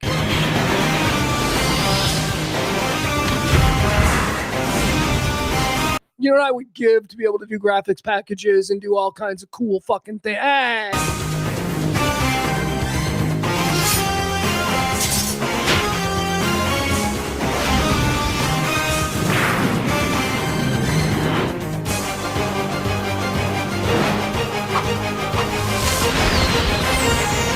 Seriously, what the hell are we watching? Did she come back? All right, no, she doesn't come back. All right, whatever the fuck that was. Charlie Kirk. He was an X-Men. He was an X-Man, and let's start a religion based around Charlie Kirk. Let's do that. How far are we from that? Oh, we can't be. They've already got Charlie Kirk schools in some of the worst fucking school districts in America. None of the normal good ones have it. But if you're in a really fucking backward-ass library book burning, fucking chasing teachers through the parking lot during the pandemic, nonsense fucking school district, your kid is probably in a Charlie Kirk school or class or whatever. Yeah, they're doing it. Not for long. Not for long. Again, we just got to put up with it now, which is why it's so fucking frustrating. Not for long. It's coming. It's going to change. And you know, again, up until recently, the changeover would have been peaceful. It ain't going to be peaceful this time. People are going to get fucking perp walked. People are going to get fucking thrown in jail for life. That's what it is now. Rules are gone. Rules are gone. The next guy that fucking gets in there, or gal, or they, them, or whatever the fuck we got to deal with next, because MAGA has created this situation where the pendulum is going to swing all the way to the opposite side just to regulate things. If that's what we got to fucking deal with next, you better worry about retribution, because it ain't going to be some guy who went to fucking Harvard wearing a suit. It ain't gonna be no Bill Clinton or Barack Obama going, well, I extend a hand of friendship to the previous administration. It ain't gonna fucking be that. Not anymore. I mean, the fucking Bidens. Do you remember the Bidens standing on the steps trying to be fucking dignified with Trump? Yeah, not anymore. Yeah, the opposition is rejecting that now. That's over with. We'll kick his fucking ass out. He's going to be fucking dragged out in handcuffs. That's how the transition's going to go next time. And MAGA forced it. MAGA is the reason that there are Black Panther recruitment offices in neighborhoods all over Northern America. All over. And probably in the South, too. I imagine Atlanta's got some. I'd be looking at Houston. I said earlier, I bet Dallas. I bet there's some boys in Oak Cliff opening up shop in some fucking strip mall. Could be a recruitment office. MAGA did this. MAGA did this. No. Trump and his cronies who recognized an opportunity because the stupidest fucking people, the worst fucking Americans ever have their back. They're the ones who did this. And we're just going to use the umbrella term MAGA from now on. MAGA did this. We need a little break, don't we? We need a little bit of something here. All right, I need a break. I need to go to the bathroom again. It's been another very eventful hour or so of show that I've just treated you to. When we come back, we're going to go into a new study about guys jerking off. Yeah, we do everything here. There's a new study out that says the amount of time that here's what I'm going to do, guys. I asked for the girls earlier when we were listening to that fucking Nutty Buckets Christian preacher. I asked for the girls. I want the guys now in the chat room. I need your number. I need your number. We're going to take a break. Are you brave enough to put a number up? I need the number of times that you estimate that you ejaculate per month. And I'll tell you something about you, because there's a new study that helps us. I mean, I joked last night with some friends online on Twitter when we were passing this story around. I joked that I'm a solid 40. That's 40 ejaculations a month, but that's not true. I was just trying to be funny. I don't know. I'd like to know what your numbers are. What are your numbers, men? I want your number. Well, how do I do this? Because I also want to know your age.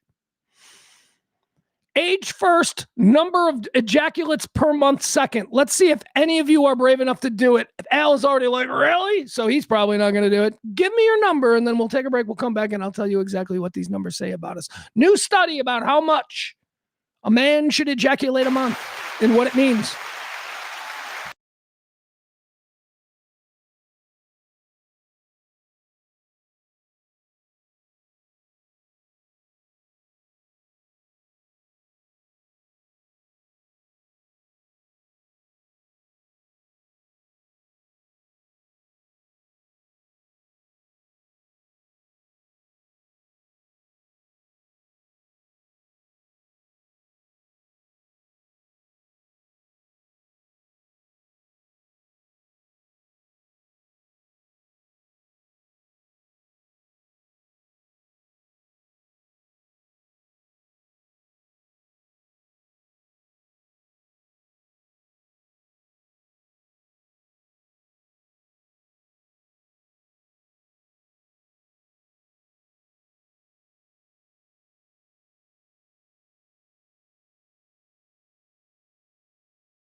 All right. We're back. Very well played, Big Luke. Big Luke. This short break brought to you by Stroking One Out. No, I'm not that fast. Even at this advanced age, I'm not that fast. I mentioned that we've got a little study here. This is a new study on men who ejaculate a lot. That's basically what this study. We won't go into bore you with the details, but I was interested in knowing what your numbers were. And I'll give you just the basic, top of this. All right. So men who ejaculate at least 21 times a month have a 20% lower chance of getting prostate cancer than those who ejaculate 4 to 7 times a month. All right. So there's the Harvard ejaculation study apparently is what this comes from. All right. So 21 times a month is the bar. All right. So that's where you got to be at, boys. You got to release them toxins at least 21 times a month, according to a Harvard study, if you want to have a healthy prostate. Those who don't dump, they say have a much larger chance of developing some kind of prostate situation. All right. So I asked for numbers, right? Let's see. What do we got? Nobody. That's all right. Very good. I actually kind of respect that. Did anybody? Al. There we go. Al, because I directly challenged him. Al said, really? And I said, yeah, I want to know, really. I directly challenged him, so that's a little unfair, but he took the bait. He says he's 56 and 34 times a month. Keep this between you and me. Al is single, but, right, Al, you're single. Al is single, but I'd also say this about Al. Al's a good-looking guy. Al can probably get tail. Al's probably out there, getting it where he can. Hold on, Adam. I'm sorry. I saw that Adam put a number out there, too. Let me see. I just wish it was easier to navigate. Here we go. Adam says, here we go. Adam, I average at least 10 a week. So I'd say 50 a month. Well, you've got a robustly healthy prostate there, Adam. I would say that you're good too. Of course, the way you got to look at this, I guess, right? We're going to average 31 days in a month. And how many times, if you're married, how many times a week are you? How many times? I'm sorry, I just got a weird text. How many times a week are you and your wife consummating? Right? I would say that number changes with how long you've been married. Certainly, young people are more. Where are my glasses? What's going on with my? What am I? 25-year-olds, they're probably going to bang every night, right? But 45-year-olds, maybe that drops down a little bit to like, dare I say, once a week. I'm just saying, I know a lot of old married couples who it's just not a thing anymore, which is why I always say about coupling.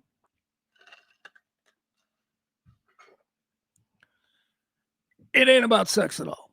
It ain't about sex at all. It ain't about, dude, she's so hot. Yeah, well, she's not always going to be if you really plan on making this a lifetime thing, okay? It's about your connection with the person. It's not about how fucking good they bang or, how fucking hot she looks. Because the intention here, at least if you're getting married, is that you're telling us you want to be with her at 70. And I don't think it's 70 that she's going to fucking bang and she's going to look fucking hot. It's not a thing. It's not a thing, man. Don't give those people, those idiots. We've all seen the idiot fucking guy who's a doorman at the bar.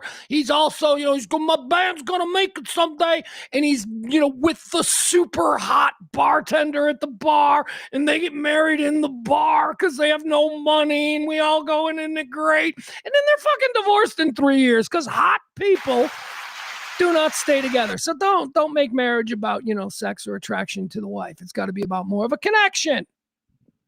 That's why you stay single as long as you can, because you have sex with hot people until, that's not important to you anymore.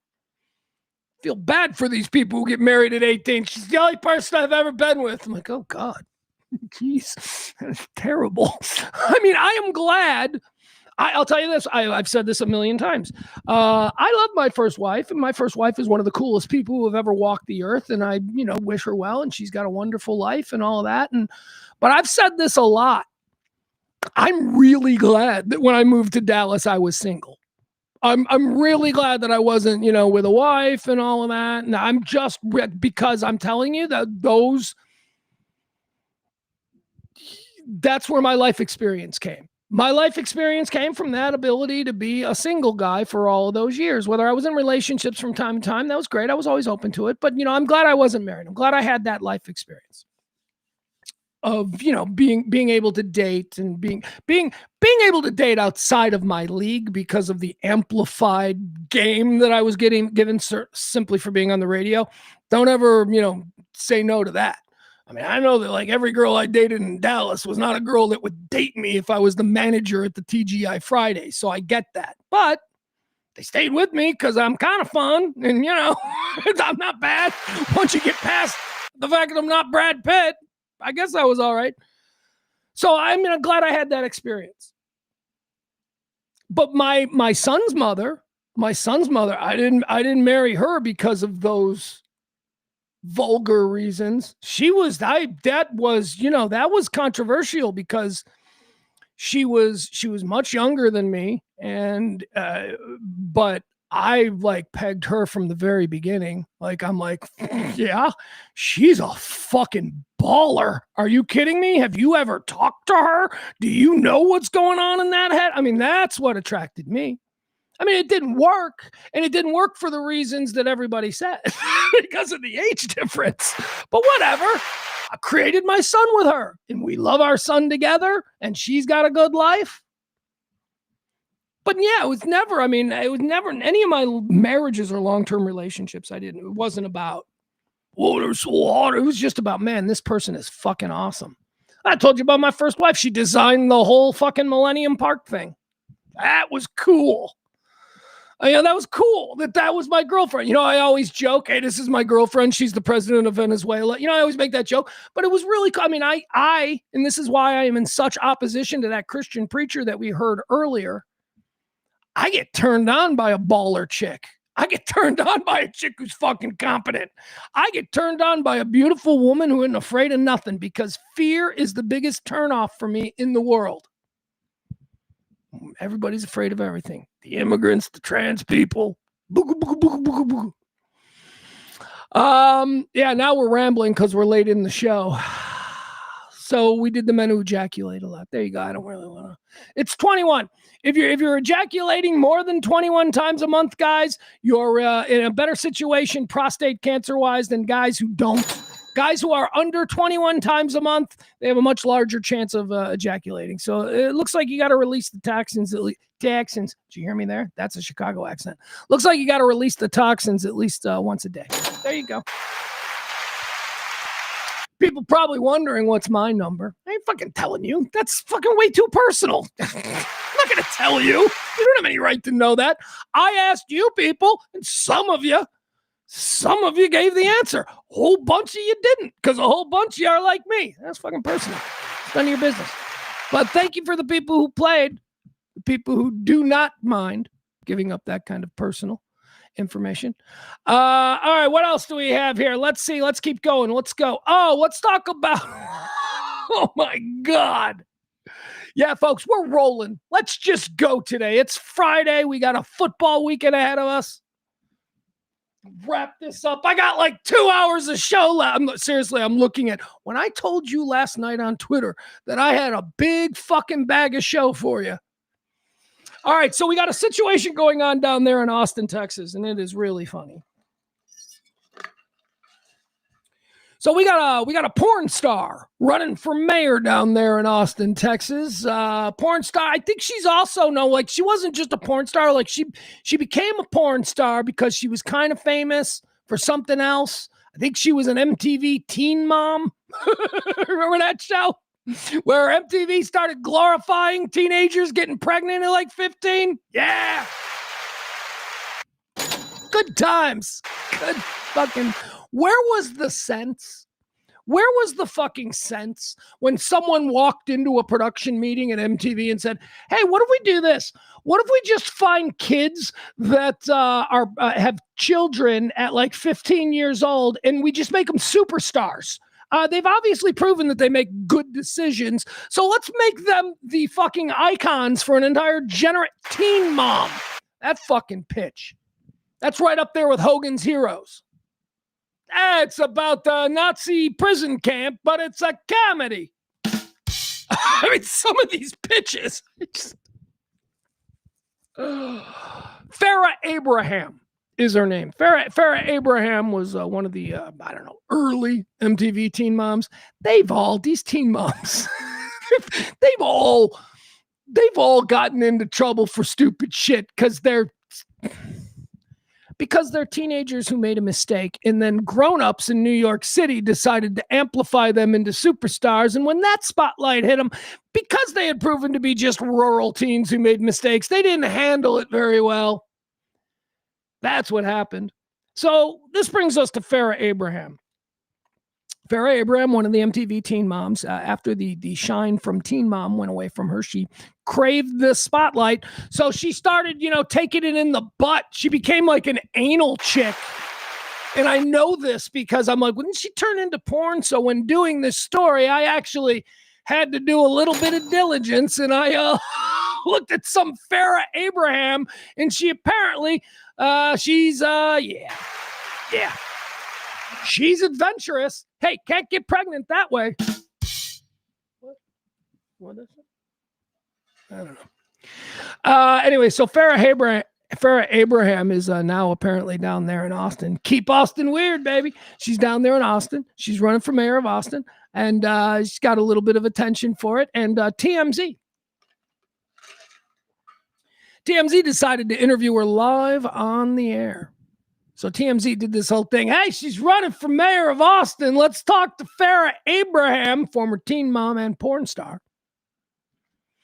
Let's see how that went, because it didn't go great. In fact, the candidate for mayor of Austin doesn't seem to know when the election is. Has no idea. So, once again, when you remove all shame from a society, this is what you get. This is what you get. When all shame, accountability, and responsibility for actions are removed from a society, you get an anal queen running for Austin mayor in a fictional election. She has no idea what is going on, but here we go. Porn star Farrah Abraham live on TMZ. She is, announcing that she is running for mayor of Austin in the Austin election coming up in a couple of months. What? There's a mayoral election in a couple of months? She's declared right now, but joining us now is the candidate herself to talk about her platform. Farrah Abraham, welcome back to TMZ Live. How you doing?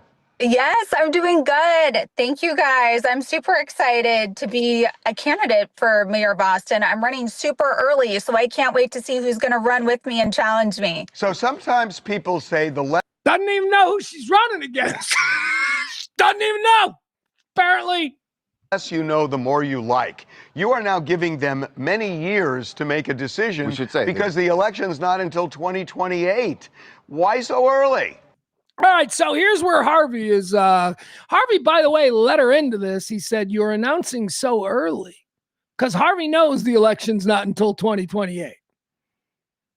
Farrah Abraham doesn't. Farrah Abraham thinks it's in a couple of months, and she thinks that her saying she's running for mayor now in an election that's a couple of months away is early. She thinks that she's declaring early for an election. She thinks that the other people who are going to be running for mayor of Austin are going to declare about 3 weeks before the election. That's what she thinks.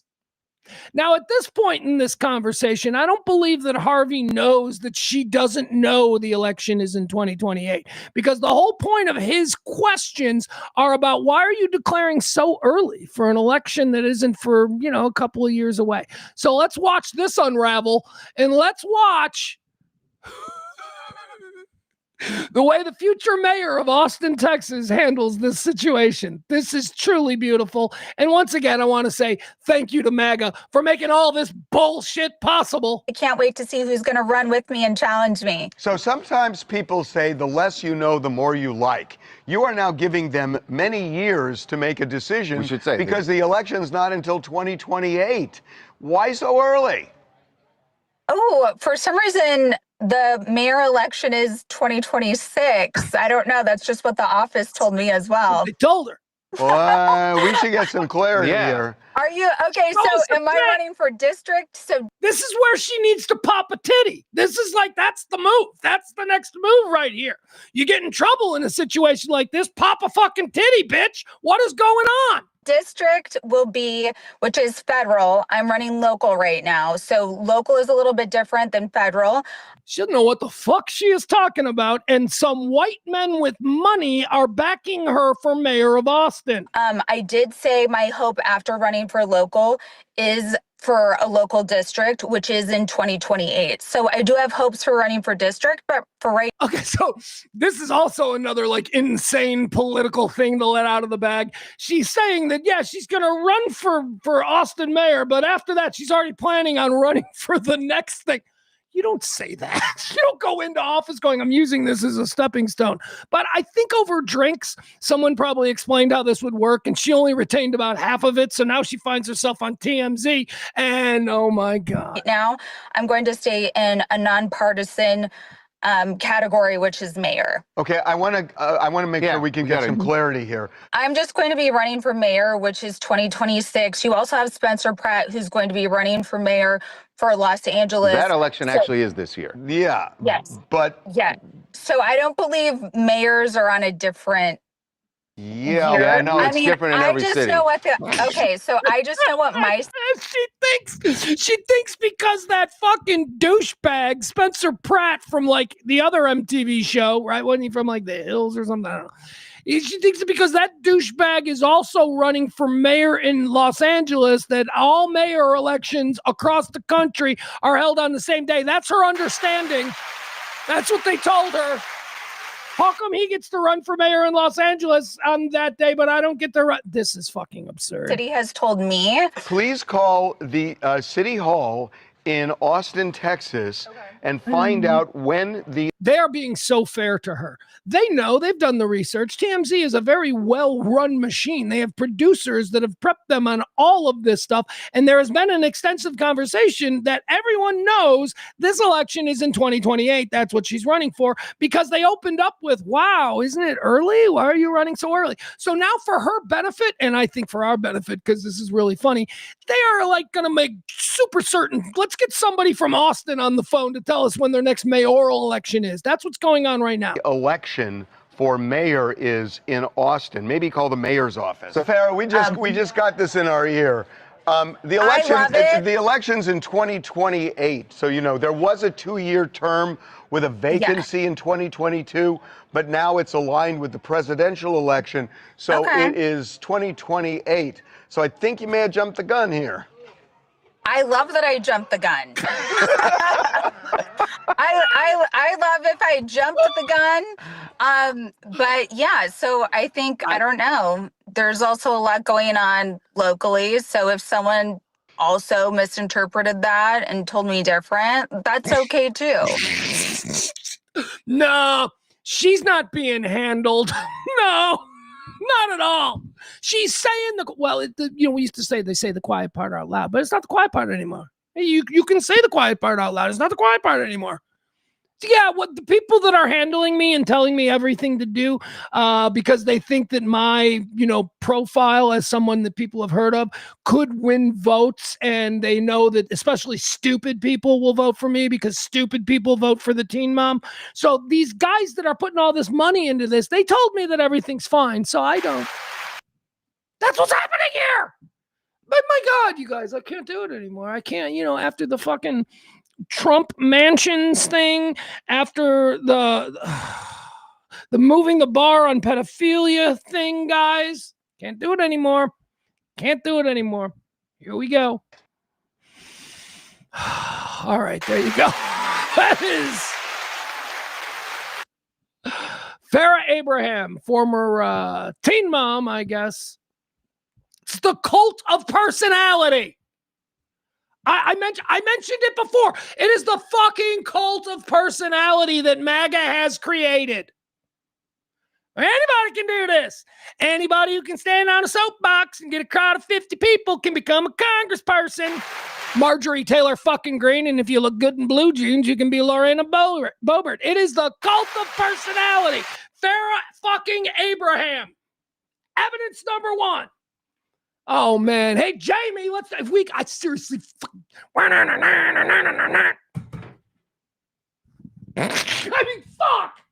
Farrah fucking Abraham. You gave me fortune. They gave you fame. You once had James Dean's dick in your face. You were a teen mom on MTV. How I'm the cult of personality. I'm the cult of. What the fuck are we doing, people? They told me that the election was in 2026. Thanks, MAGA. Thanks. Now we got to deal with this. All right. Hey, football? Anybody want to talk about football? Let's do some football. All right. We're going to do some Kelly method picks here. We're going to pick the slate of playoff games coming up this weekend. Let's see. How many games do we have? What do we got? 8? Is that what? Hold on. Let me pull this up. What are we into here in basketball? Are we in the Elite 8? What do we got? 1, 2, 3, 4, 5, 6. I think we're in the Elite 8. All right. So here we go. Kelly method picking of football games. Kelly method. Kelly, my partner. We do the show from the Kelly Moore Memorial Studios. Kelly used to have a way of picking football for years on the radio in Dallas. She would pick against some luminary from the NFL, whether it was the longtime voice of the Dallas Cowboys, Brad Sham, or former Cowboy greats like Preston Pearson or Tony Casillas, or who else did she pick against?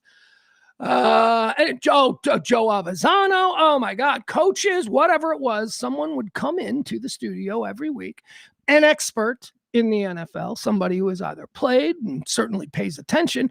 The expert would come in and he and Kelly would have a contest as to who could pick the most accurate games of the weekend. And they'd go through the whole thing, and every fucking year, Kelly won.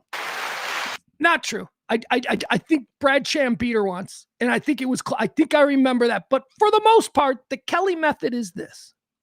She looks at the mascots, and she just decides which mascot could beat the other if they were like trapped together in a room and had to fight to the death. That's how she looks at it. That's the Kelly method of picking football games. I don't know if this works in other sports. A lot of sports have weird mascots where you don't even know what they are. Football, especially the NFL, seems to have, with the exception of the Browns. What the fuck is that? With the exception of the Browns, all of the mascots are pretty much understood to be some kind of animal or some kind of entity, so you can use it. So that's what we do. We use the Kelly method to pick these games. So let's take a look at the playoff games that we have coming up this weekend. This is the divisional round of NFL football. We've got games in both the AFC and the NFC on Saturday afternoon and Saturday night and Sunday afternoon and Sunday night. We are in the Elite Eight. So here we go. The divisional round. The first game that we're going to be watching is tomorrow at 3:30 p.m. It puts the Buffalo Bills against the Denver Broncos. The Buffalo Bills versus the Denver Broncos. Okay, so I'll give you my side of it as a guy who watches football. I think this is Broncos all day long. Broncos! I think the window is shutting on the Buffalo Bills. I think they're getting ready to fire their head coach, and I think that if Matthew Stafford retires, we might see a blockbuster trade between the Los Angeles Rams and the Buffalo Bills. That's what I would anticipate, because Josh Allen's got to get out of there. Because if this is the end of that, time to move on. Time to move on, Josh.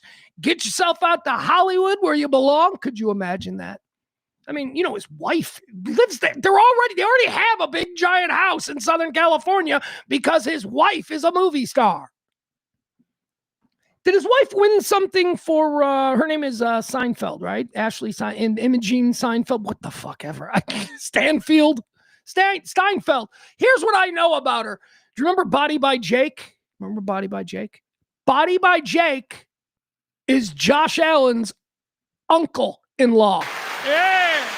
Haley Steinfeld, or Haley Stanfield, whatever. I don't know, whatever. She's an actress. She's in Sinners. She's nominated for stuff. I don't know if she's won anything, but that's my prediction. I believe that the Denver Broncos are going to end this nonsense with the Buffalo Bills. They've had way too long. Their window's been open way too long. Unfortunately, they were forced to play against the Kansas City Chiefs in an era when it looked like Reed and Mahomes and Kelsey were unbeatable. That's unfortunate. I don't know what to tell you. Charles Barkley never got a ring because he played during the times of fucking Michael Jordan. And you know what? It doesn't mean he doesn't deserve a ring, but he played in a bad time. So the window's probably closing there in Buffalo. I think they're going to go into Denver. And I think with my football skills, what I understand about the league, I think that you would be stupid to take anyone but the Denver Broncos up there in Mile High. However, the Kelly method will tell you something a little bit different, because the Bronco is a wild horse. A Bronco is a wild horse that can either be broken or can't be broken. So that is the question we're facing here. The Buffalo Bills are named after Buffalo Bill Cody. He was an old-timey frontiersman, a cowboy, if you will, a guy from the Old West who put on stage plays for fancy folks on the East Coast who had only heard rumors of what was going on out there in the Badlands of America. So, Buffalo Bill, you could say cowboy frontiersman, but also theater kid. So this is a tough one for the Kelly method, because can a theater kid who cosplays as a Buffalo Bill, as a Western guy, can a theater kid who cosplays as that actually tame a real Bronco? I say no, and the Kelly method says no. Kelly method is going with the Broncos. All right. That's tomorrow at 3:30. Broncos over Bills in Mile High Stadium. Windows closed, Bills. I'm sorry, man. I'm sorry. I don't know what to tell you. We can't sit around. We've all been rooting for you with all of our hearts for years and years. And, it's Chicago Bears time. Sorry. Not that one has to be without the. I'm just saying. I can't root for the Bills anymore. I've moved on. It's been too long. The next game, let's see. That's going to be tomorrow night at 7 o'clock. This is the primetime Saturday night game. This is a battle out there in the NFC West. It pits the 49ers of San Francisco against the Seattle Seahawks. Woo! Seattle Seahawks. Woo! Everybody's supposed to be scared of them Seattle Seahawks. I'm a Bear fan. I ain't fucking afraid of them. I ain't fucking afraid of anybody. I'm a Bear fan. Whatever. We're never out of it. Can't explain it. Magic. Let's go. So the 49ers taking on the Seahawks. The 49ers, the Kelly method will tell you, is an old coot who is panning for gold, trying to strike it rich up there in the mountains of California during the 1849 gold rush. So that is what a 49er is. It's an old man, an old coot. Oh, get some gold. He's that guy. Because I know there are all different kinds of people. Why can't the 49ers be a strong, handsome lumberjack type? I don't know. Kelly always described him as an old coot panning for gold. So that's what we got against the Seahawk, which is, I was kind of set straight on this. A Seahawk I used to think is just a seagull. There's no fucking variety of bird called a Seahawk. That's just something that some guy on the shore said when the kid asked, what is that? And he goes, that's a Seahawk. No, it's actually technically an osprey. And ospreys are kind of badass birds, but gotta be honest with you. I think a 49er has a gun and will just shoot that fucking bird. 49ers. Yeah. Kelly Method says 49ers over the Seahawks. Which I like because, of course, that means that if the Bears beat the Rams, that we get the NFC Championship game in Chicago. Let's go. Let's go. This fucking season can't get any nuttier. Okay, there you go. The Kelly Method tells you about the Saturday games that you need to take the Buffalo Bills or the Broncos over the Buffalo Bills, and you need to take the 49ers over the Seahawks. The Kelly Method. Couple of games on Sunday here.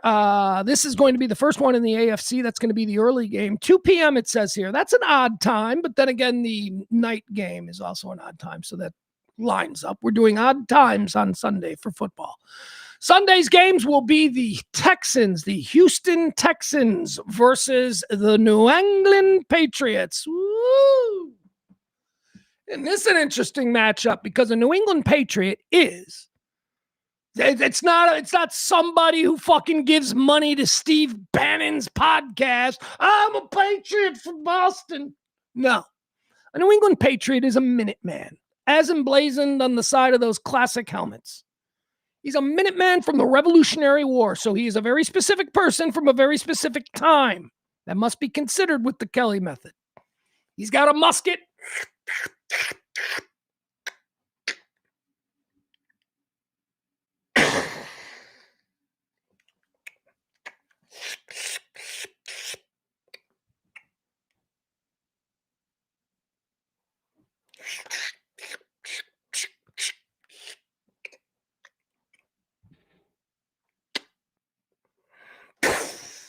That's what that guy's got.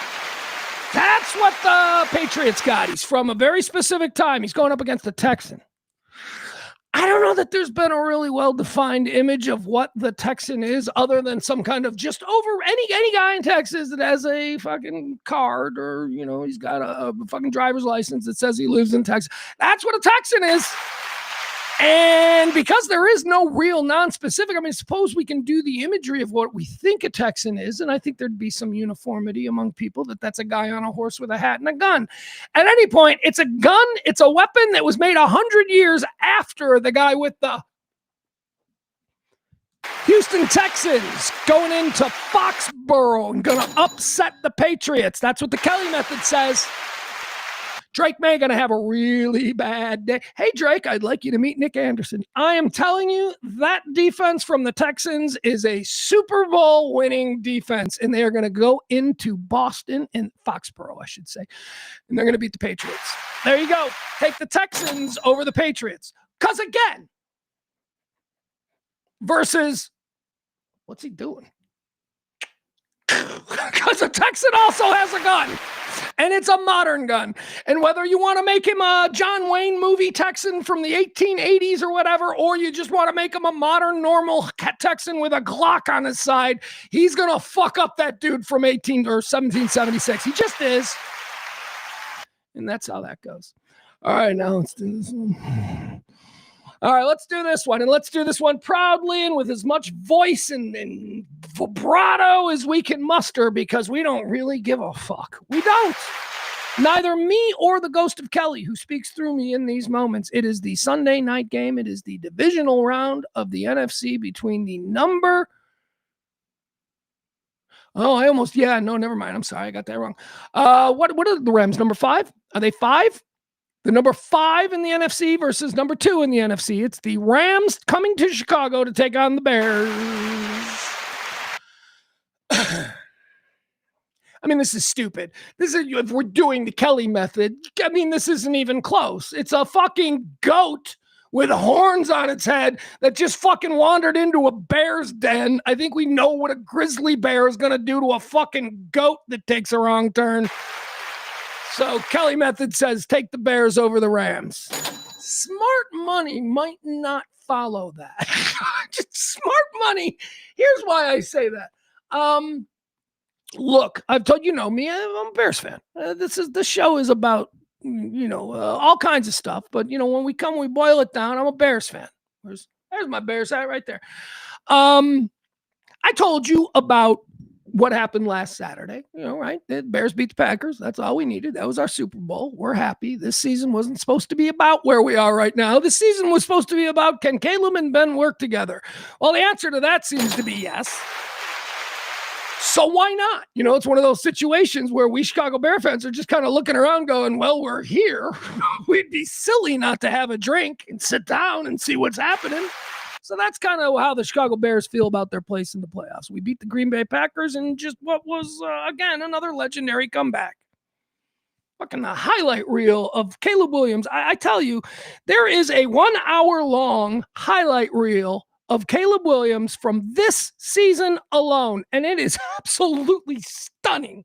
Just go to YouTube and watch it. It is unbelievable. Yeah, but his completion percentage.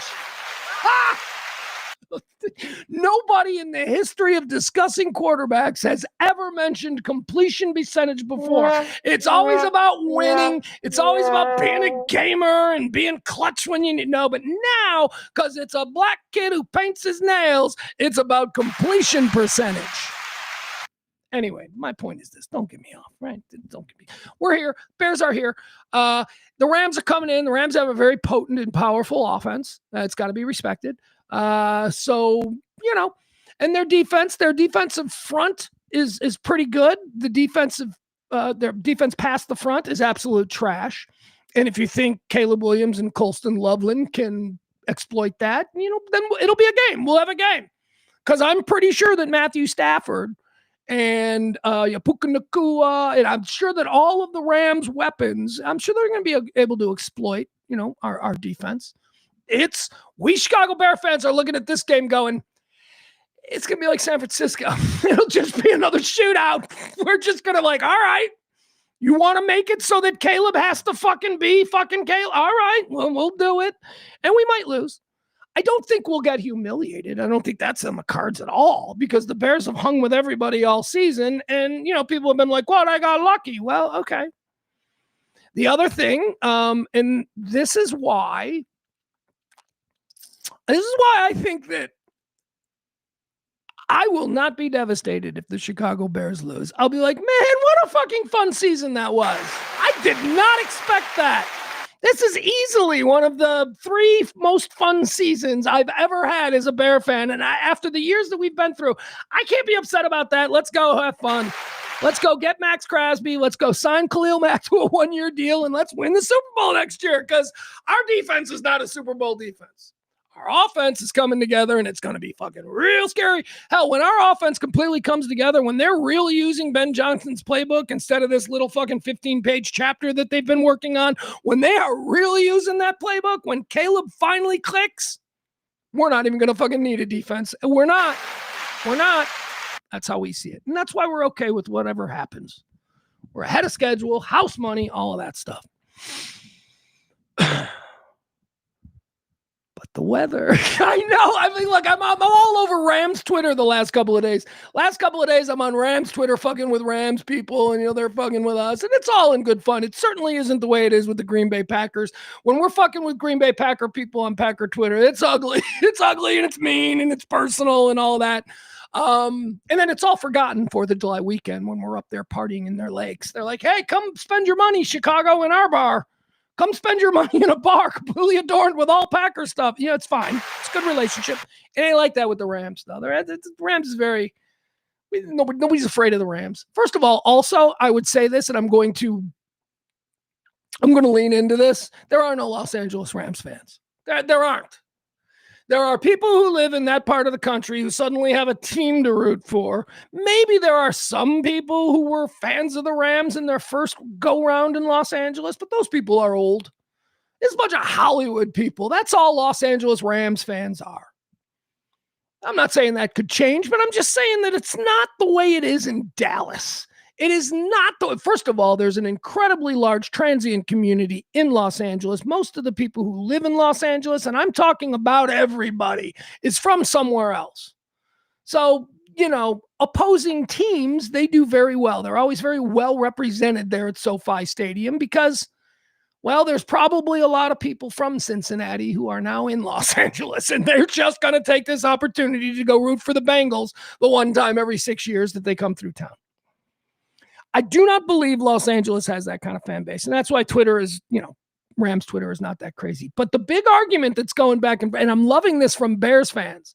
Bears fans are just bombarding Rams fans on Twitter with just the scariest it's so cold. You have no idea how cold it is. Tell everybody, tell the Rams that it's going to be like 20 below zero. Tell the Rams they better bring long underwear. Oh, what's that? You don't know what long underwear is? Because your name is Puka Nakua and you're fucking Hawaiian by way of Nevada? It's going to be cold. Still, it's not the only thing that the Bears have on their side, but let me tell you something. Bear weather is a real thing. It has treated us well for generations. And once again, how weird is it that we've got to win a game that we probably have no business winning. We've got to win a game, and look how everything fucking lined up. It is going to be 5 degrees and 20 below wind chill factor. Let's see what you got, Dome Boy. Let's see what you got. Oh, because our guys, by the way, you should know this, the Bears have been doing practices outdoors with no heat all week long. And it's been snowing, and it's been blizzarding, and it's been fucking cold. They didn't use heaters yesterday specifically. Practicing in the fucking ice and in the snow, and Ben is drawing up plays for the ice and the snow. Meanwhile, it was 70 in Los Angeles yesterday, and the Packers practiced indoors because they don't want to get cold. A little chilly out there. That's, let's just play inside where it's nice and it's comfortable. All right. I heard a great idea. I heard something that was floated by, I think it was it Olin Kreutz, former Bears great? Somebody was on the radio talking about this, and they're like, this is a major miscalculation for the Los Angeles Rams. If the Los Angeles Rams knew what they were doing in this situation, on Monday, they would have been on the phone with the Green Bay Packers, because there is an incredibly close relationship between Matt LaFleur of the Green Bay Packers and Sean McVay of the Los Angeles Rams. They're incredibly close friends. So close that the offensive coordinator of the Los Angeles Rams is Mike LaFleur, who is Matt LaFleur's little brother. So there is a connection already between the Los Angeles Rams and the Green Bay Packers. Why didn't they pick up the phone and say, hey, look, How much of a check do we need to write to be able to move to Green Bay for the next 4 days of practice? That's what the Rams should have done. The Rams should have moved their practice facility to Green Bay for the week leading up to this game, because I am telling you, they are going to walk into something that I don't think Matthew Stafford has ever experienced in his life. None of these guys on this team, on this Rams team, they were going through the list. None of these guys have ever played in this kind of weather.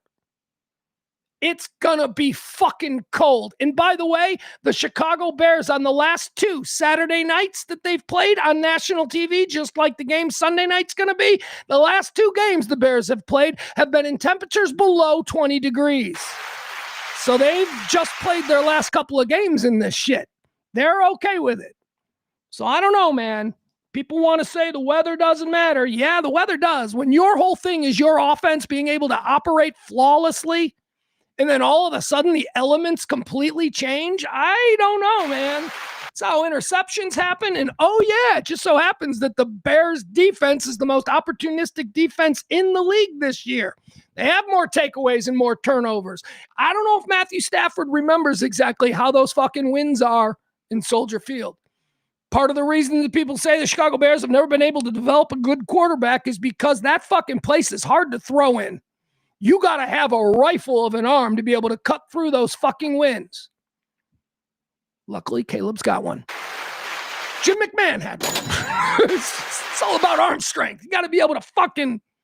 So I don't know. So again, if we lose, whatever. Hey, man, God bless the Rams. I got no hard beef with the Rams. We don't hate the Rams. The Rams are cool. I love the colors. I used to be a Rams fan when I was a little kid. I used to love Jack Youngblood, number 85. Jim Youngblood, no relation, also on the team. So there you go. Those are your Kelly Method picks for the coming week. All right, we'll go to the chat room. Like I said, I probably won't be leaving here. Well, I mean, I guess I got to leave here by 5. That's for sure.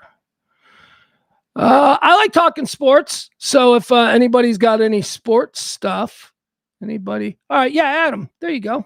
This is what I like about Adam. Adam and I argue about everything, but sports, we can sort of jive on this. He says, I've got Bills. Yeah, you still think that window's open. All right. I mean, look, it's not a crazy pick, but once again, and this isn't a weather thing. Like, there's no way that the Bills are going to get out colded by whatever the weather is there in Denver on Saturday. So that's not going to be a thing. But I don't know. Is there something to the weather? And I don't know what the weather in Denver is going to be, but Denver's fucking cold. Just so we know, Denver's cold. It's at the top of a mountain. It's very cold up there. So Denver is cold.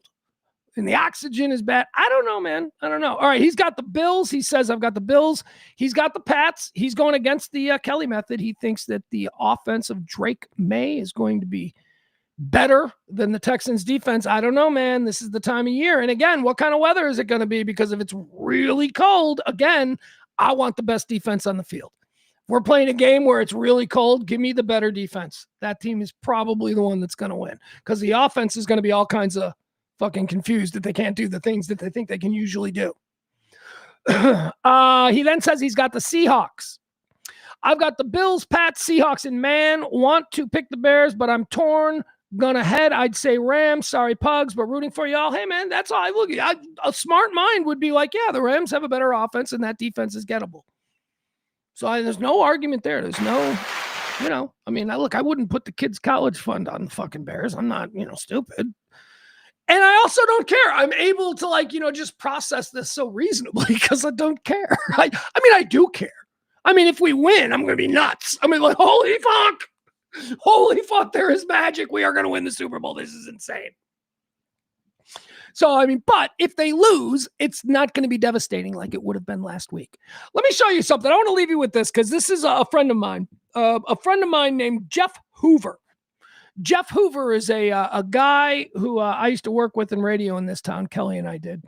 He was a producer with Kelly and I, and he was on a morning show called the Jonathan Brandmeier Morning Show. And Jeff Hoover was the funniest fucking thing that I'd ever seen in my life. This guy was just so funny. So you're just you get out in the world and, you think the funniest person you ever met was some kid in your math class back in high school. And then you get out in the world and you're like, oh shit, there are people with That's who Jeff Hoover was to me. Jeff Hoover, I went, holy fuck, that guy is funny.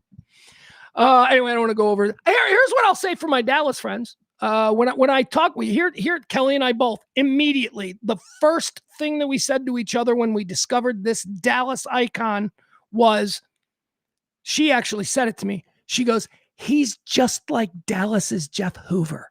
And I go, yeah, that is exactly what Gordon Keith is. That is exactly what Gordon Keith is. He is the guy I'm telling you about. Jeff Hoover is the exact same thing that Gordon Keith is in Dallas, except Jeff Hoover's here in Chicago.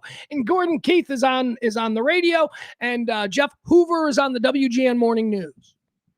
He's a producer on the WGN Morning News, but he's also a performer. He's a Second City guy. He does characters, and he does bits, and he writes, and he's just so fucking funny. Anyway, he did this thing. One of his buddies is Robert Smigel. Y'all know Robert Smigel, right? He's a incredibly gifted comedy writer. One of the most important comedy writers of the past 20 years. He wrote for Conan, wrote for Saturday Night Live. He wasn't Robert Smigel who created the ambiguously gay duo, right? The ambiguously gay duo. Yeah, that was Smigel. Or Robert Smigel used to do all those. Anyway, he did all Triumph, the insult comic dog for me to poop punk. That's Robert Smigel. Anyway, he's not from here, but he's about as much of a Chicago guy as we have these days, I suppose. I mean, Smigel is definitely Dub Bears. You know, he's one of those guys. He wrote that sketch. Robert Smigel wrote Dub Bears sketch. Okay, so just so you know who he is. So my buddy Jeff Hoover put together a song and reached out to Robert Smigel, who is a big Bears fan, and said, hey, would you record this song? So here is a song, and it is so clever. It is, you may not like it. And again, this might be just a completely self-indulgent thing that I'm going to share with you, but it's just, I love talent. You know, I just love when somebody I know looks at a blank page of paper, spends a little time on it, and then turns in something that you go, holy fuck, this is great. That's amazing to me. That's magic. And Jeff Hoover and Robert Smigel did that here. And I want to share this with you. This is, I guess the premise of this is Robert Smigel as, is it Carl Schwersky? He's one of the Dub Bears guys. It's Robert Smigel. Well, now I got to find it, don't I? Oh, yeah. Performing as one of the characters from Dub Bears, you know, that guy. Yeah, I know they're irritating. They're even irritating to us, but we think they're kind of funny. So it's Robert Smigel performing as one of those guys, singing a song that he wrote about watching the Green Bay Packers game last week. Now, you got to listen to it, and you got to listen to the words, and you got to. This is Robert Smigel. He basically goes through the entire game. And it's just really well done. It's just really funny. Here it is, Robert Smigel, the great Robert Smigel, and my friend Jeff Hoover putting this together for the WGN Morning News. Let's check this out. All right, time for voicemail and other stuff. Today, we have a special treat. Here's a recap of last Saturday's game for the ages from an original SNL Bears superfan, Carl Walarski. Bears marched down the Soldiers Field with finely tuned efficiency, but then they stalled inside the 10 and had to settle just for 3. 'Twas all part of the plan to send the Packers to obscurity. We let them take the lead and get a false sense of security. The Packers scored again as per the plan that by now we all knew. We even tried a 4th and 5 and blew it on our 32 at halftime as we took our whizzes. We all had no fears or cares, for we knew that the victor'd be a certain team known as the Bears. We knew if Brian Urlacher could magically grow back his hair that this would be a cakewalk for a certain team known as the Bears. The second half commenced and now the Bears were flying all about. The Pack stopped playing football for a brand new game called 3 and Out. Yes, Mike LaFleur was horse manure. The quarterback was even worse. Portillo's has the best Italian beef in all the multiverse. The Bears were down by 15 in the 4th, so it was time to score a 51-yard field goal. Then Swift ran it in on 3rd and 4. And in their pants, the Packers peed their P8. They'd ensure their fate. We didn't break a sweat when Caleb threw that dime on 4th and 8. Cheese was in the greater Green Bay crater. We were tossing ropes as guided by the Holy Spirits of Coach Ditka and the Pope. As sure as all Wisconsiners emit a foul and cheesy stint, the Bears will win the Super Bowl for Peyton, Mongo, and George Wendt. Bears. Oh, sorry, that's pretty good. If you're a Bears fan, that's pretty good. Jeff Hoover, the great Jeff Hoover, along with Robert Smigel, putting that together. You know, that was literally the game. Like, that was like he went through all of the events of the game and I thought that was cute. Thank you for allowing me that indulgence. I hope you enjoyed it to some extent. Let me see here.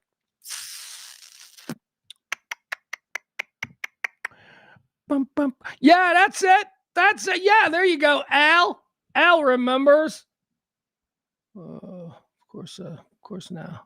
I hate that I have such difficulty.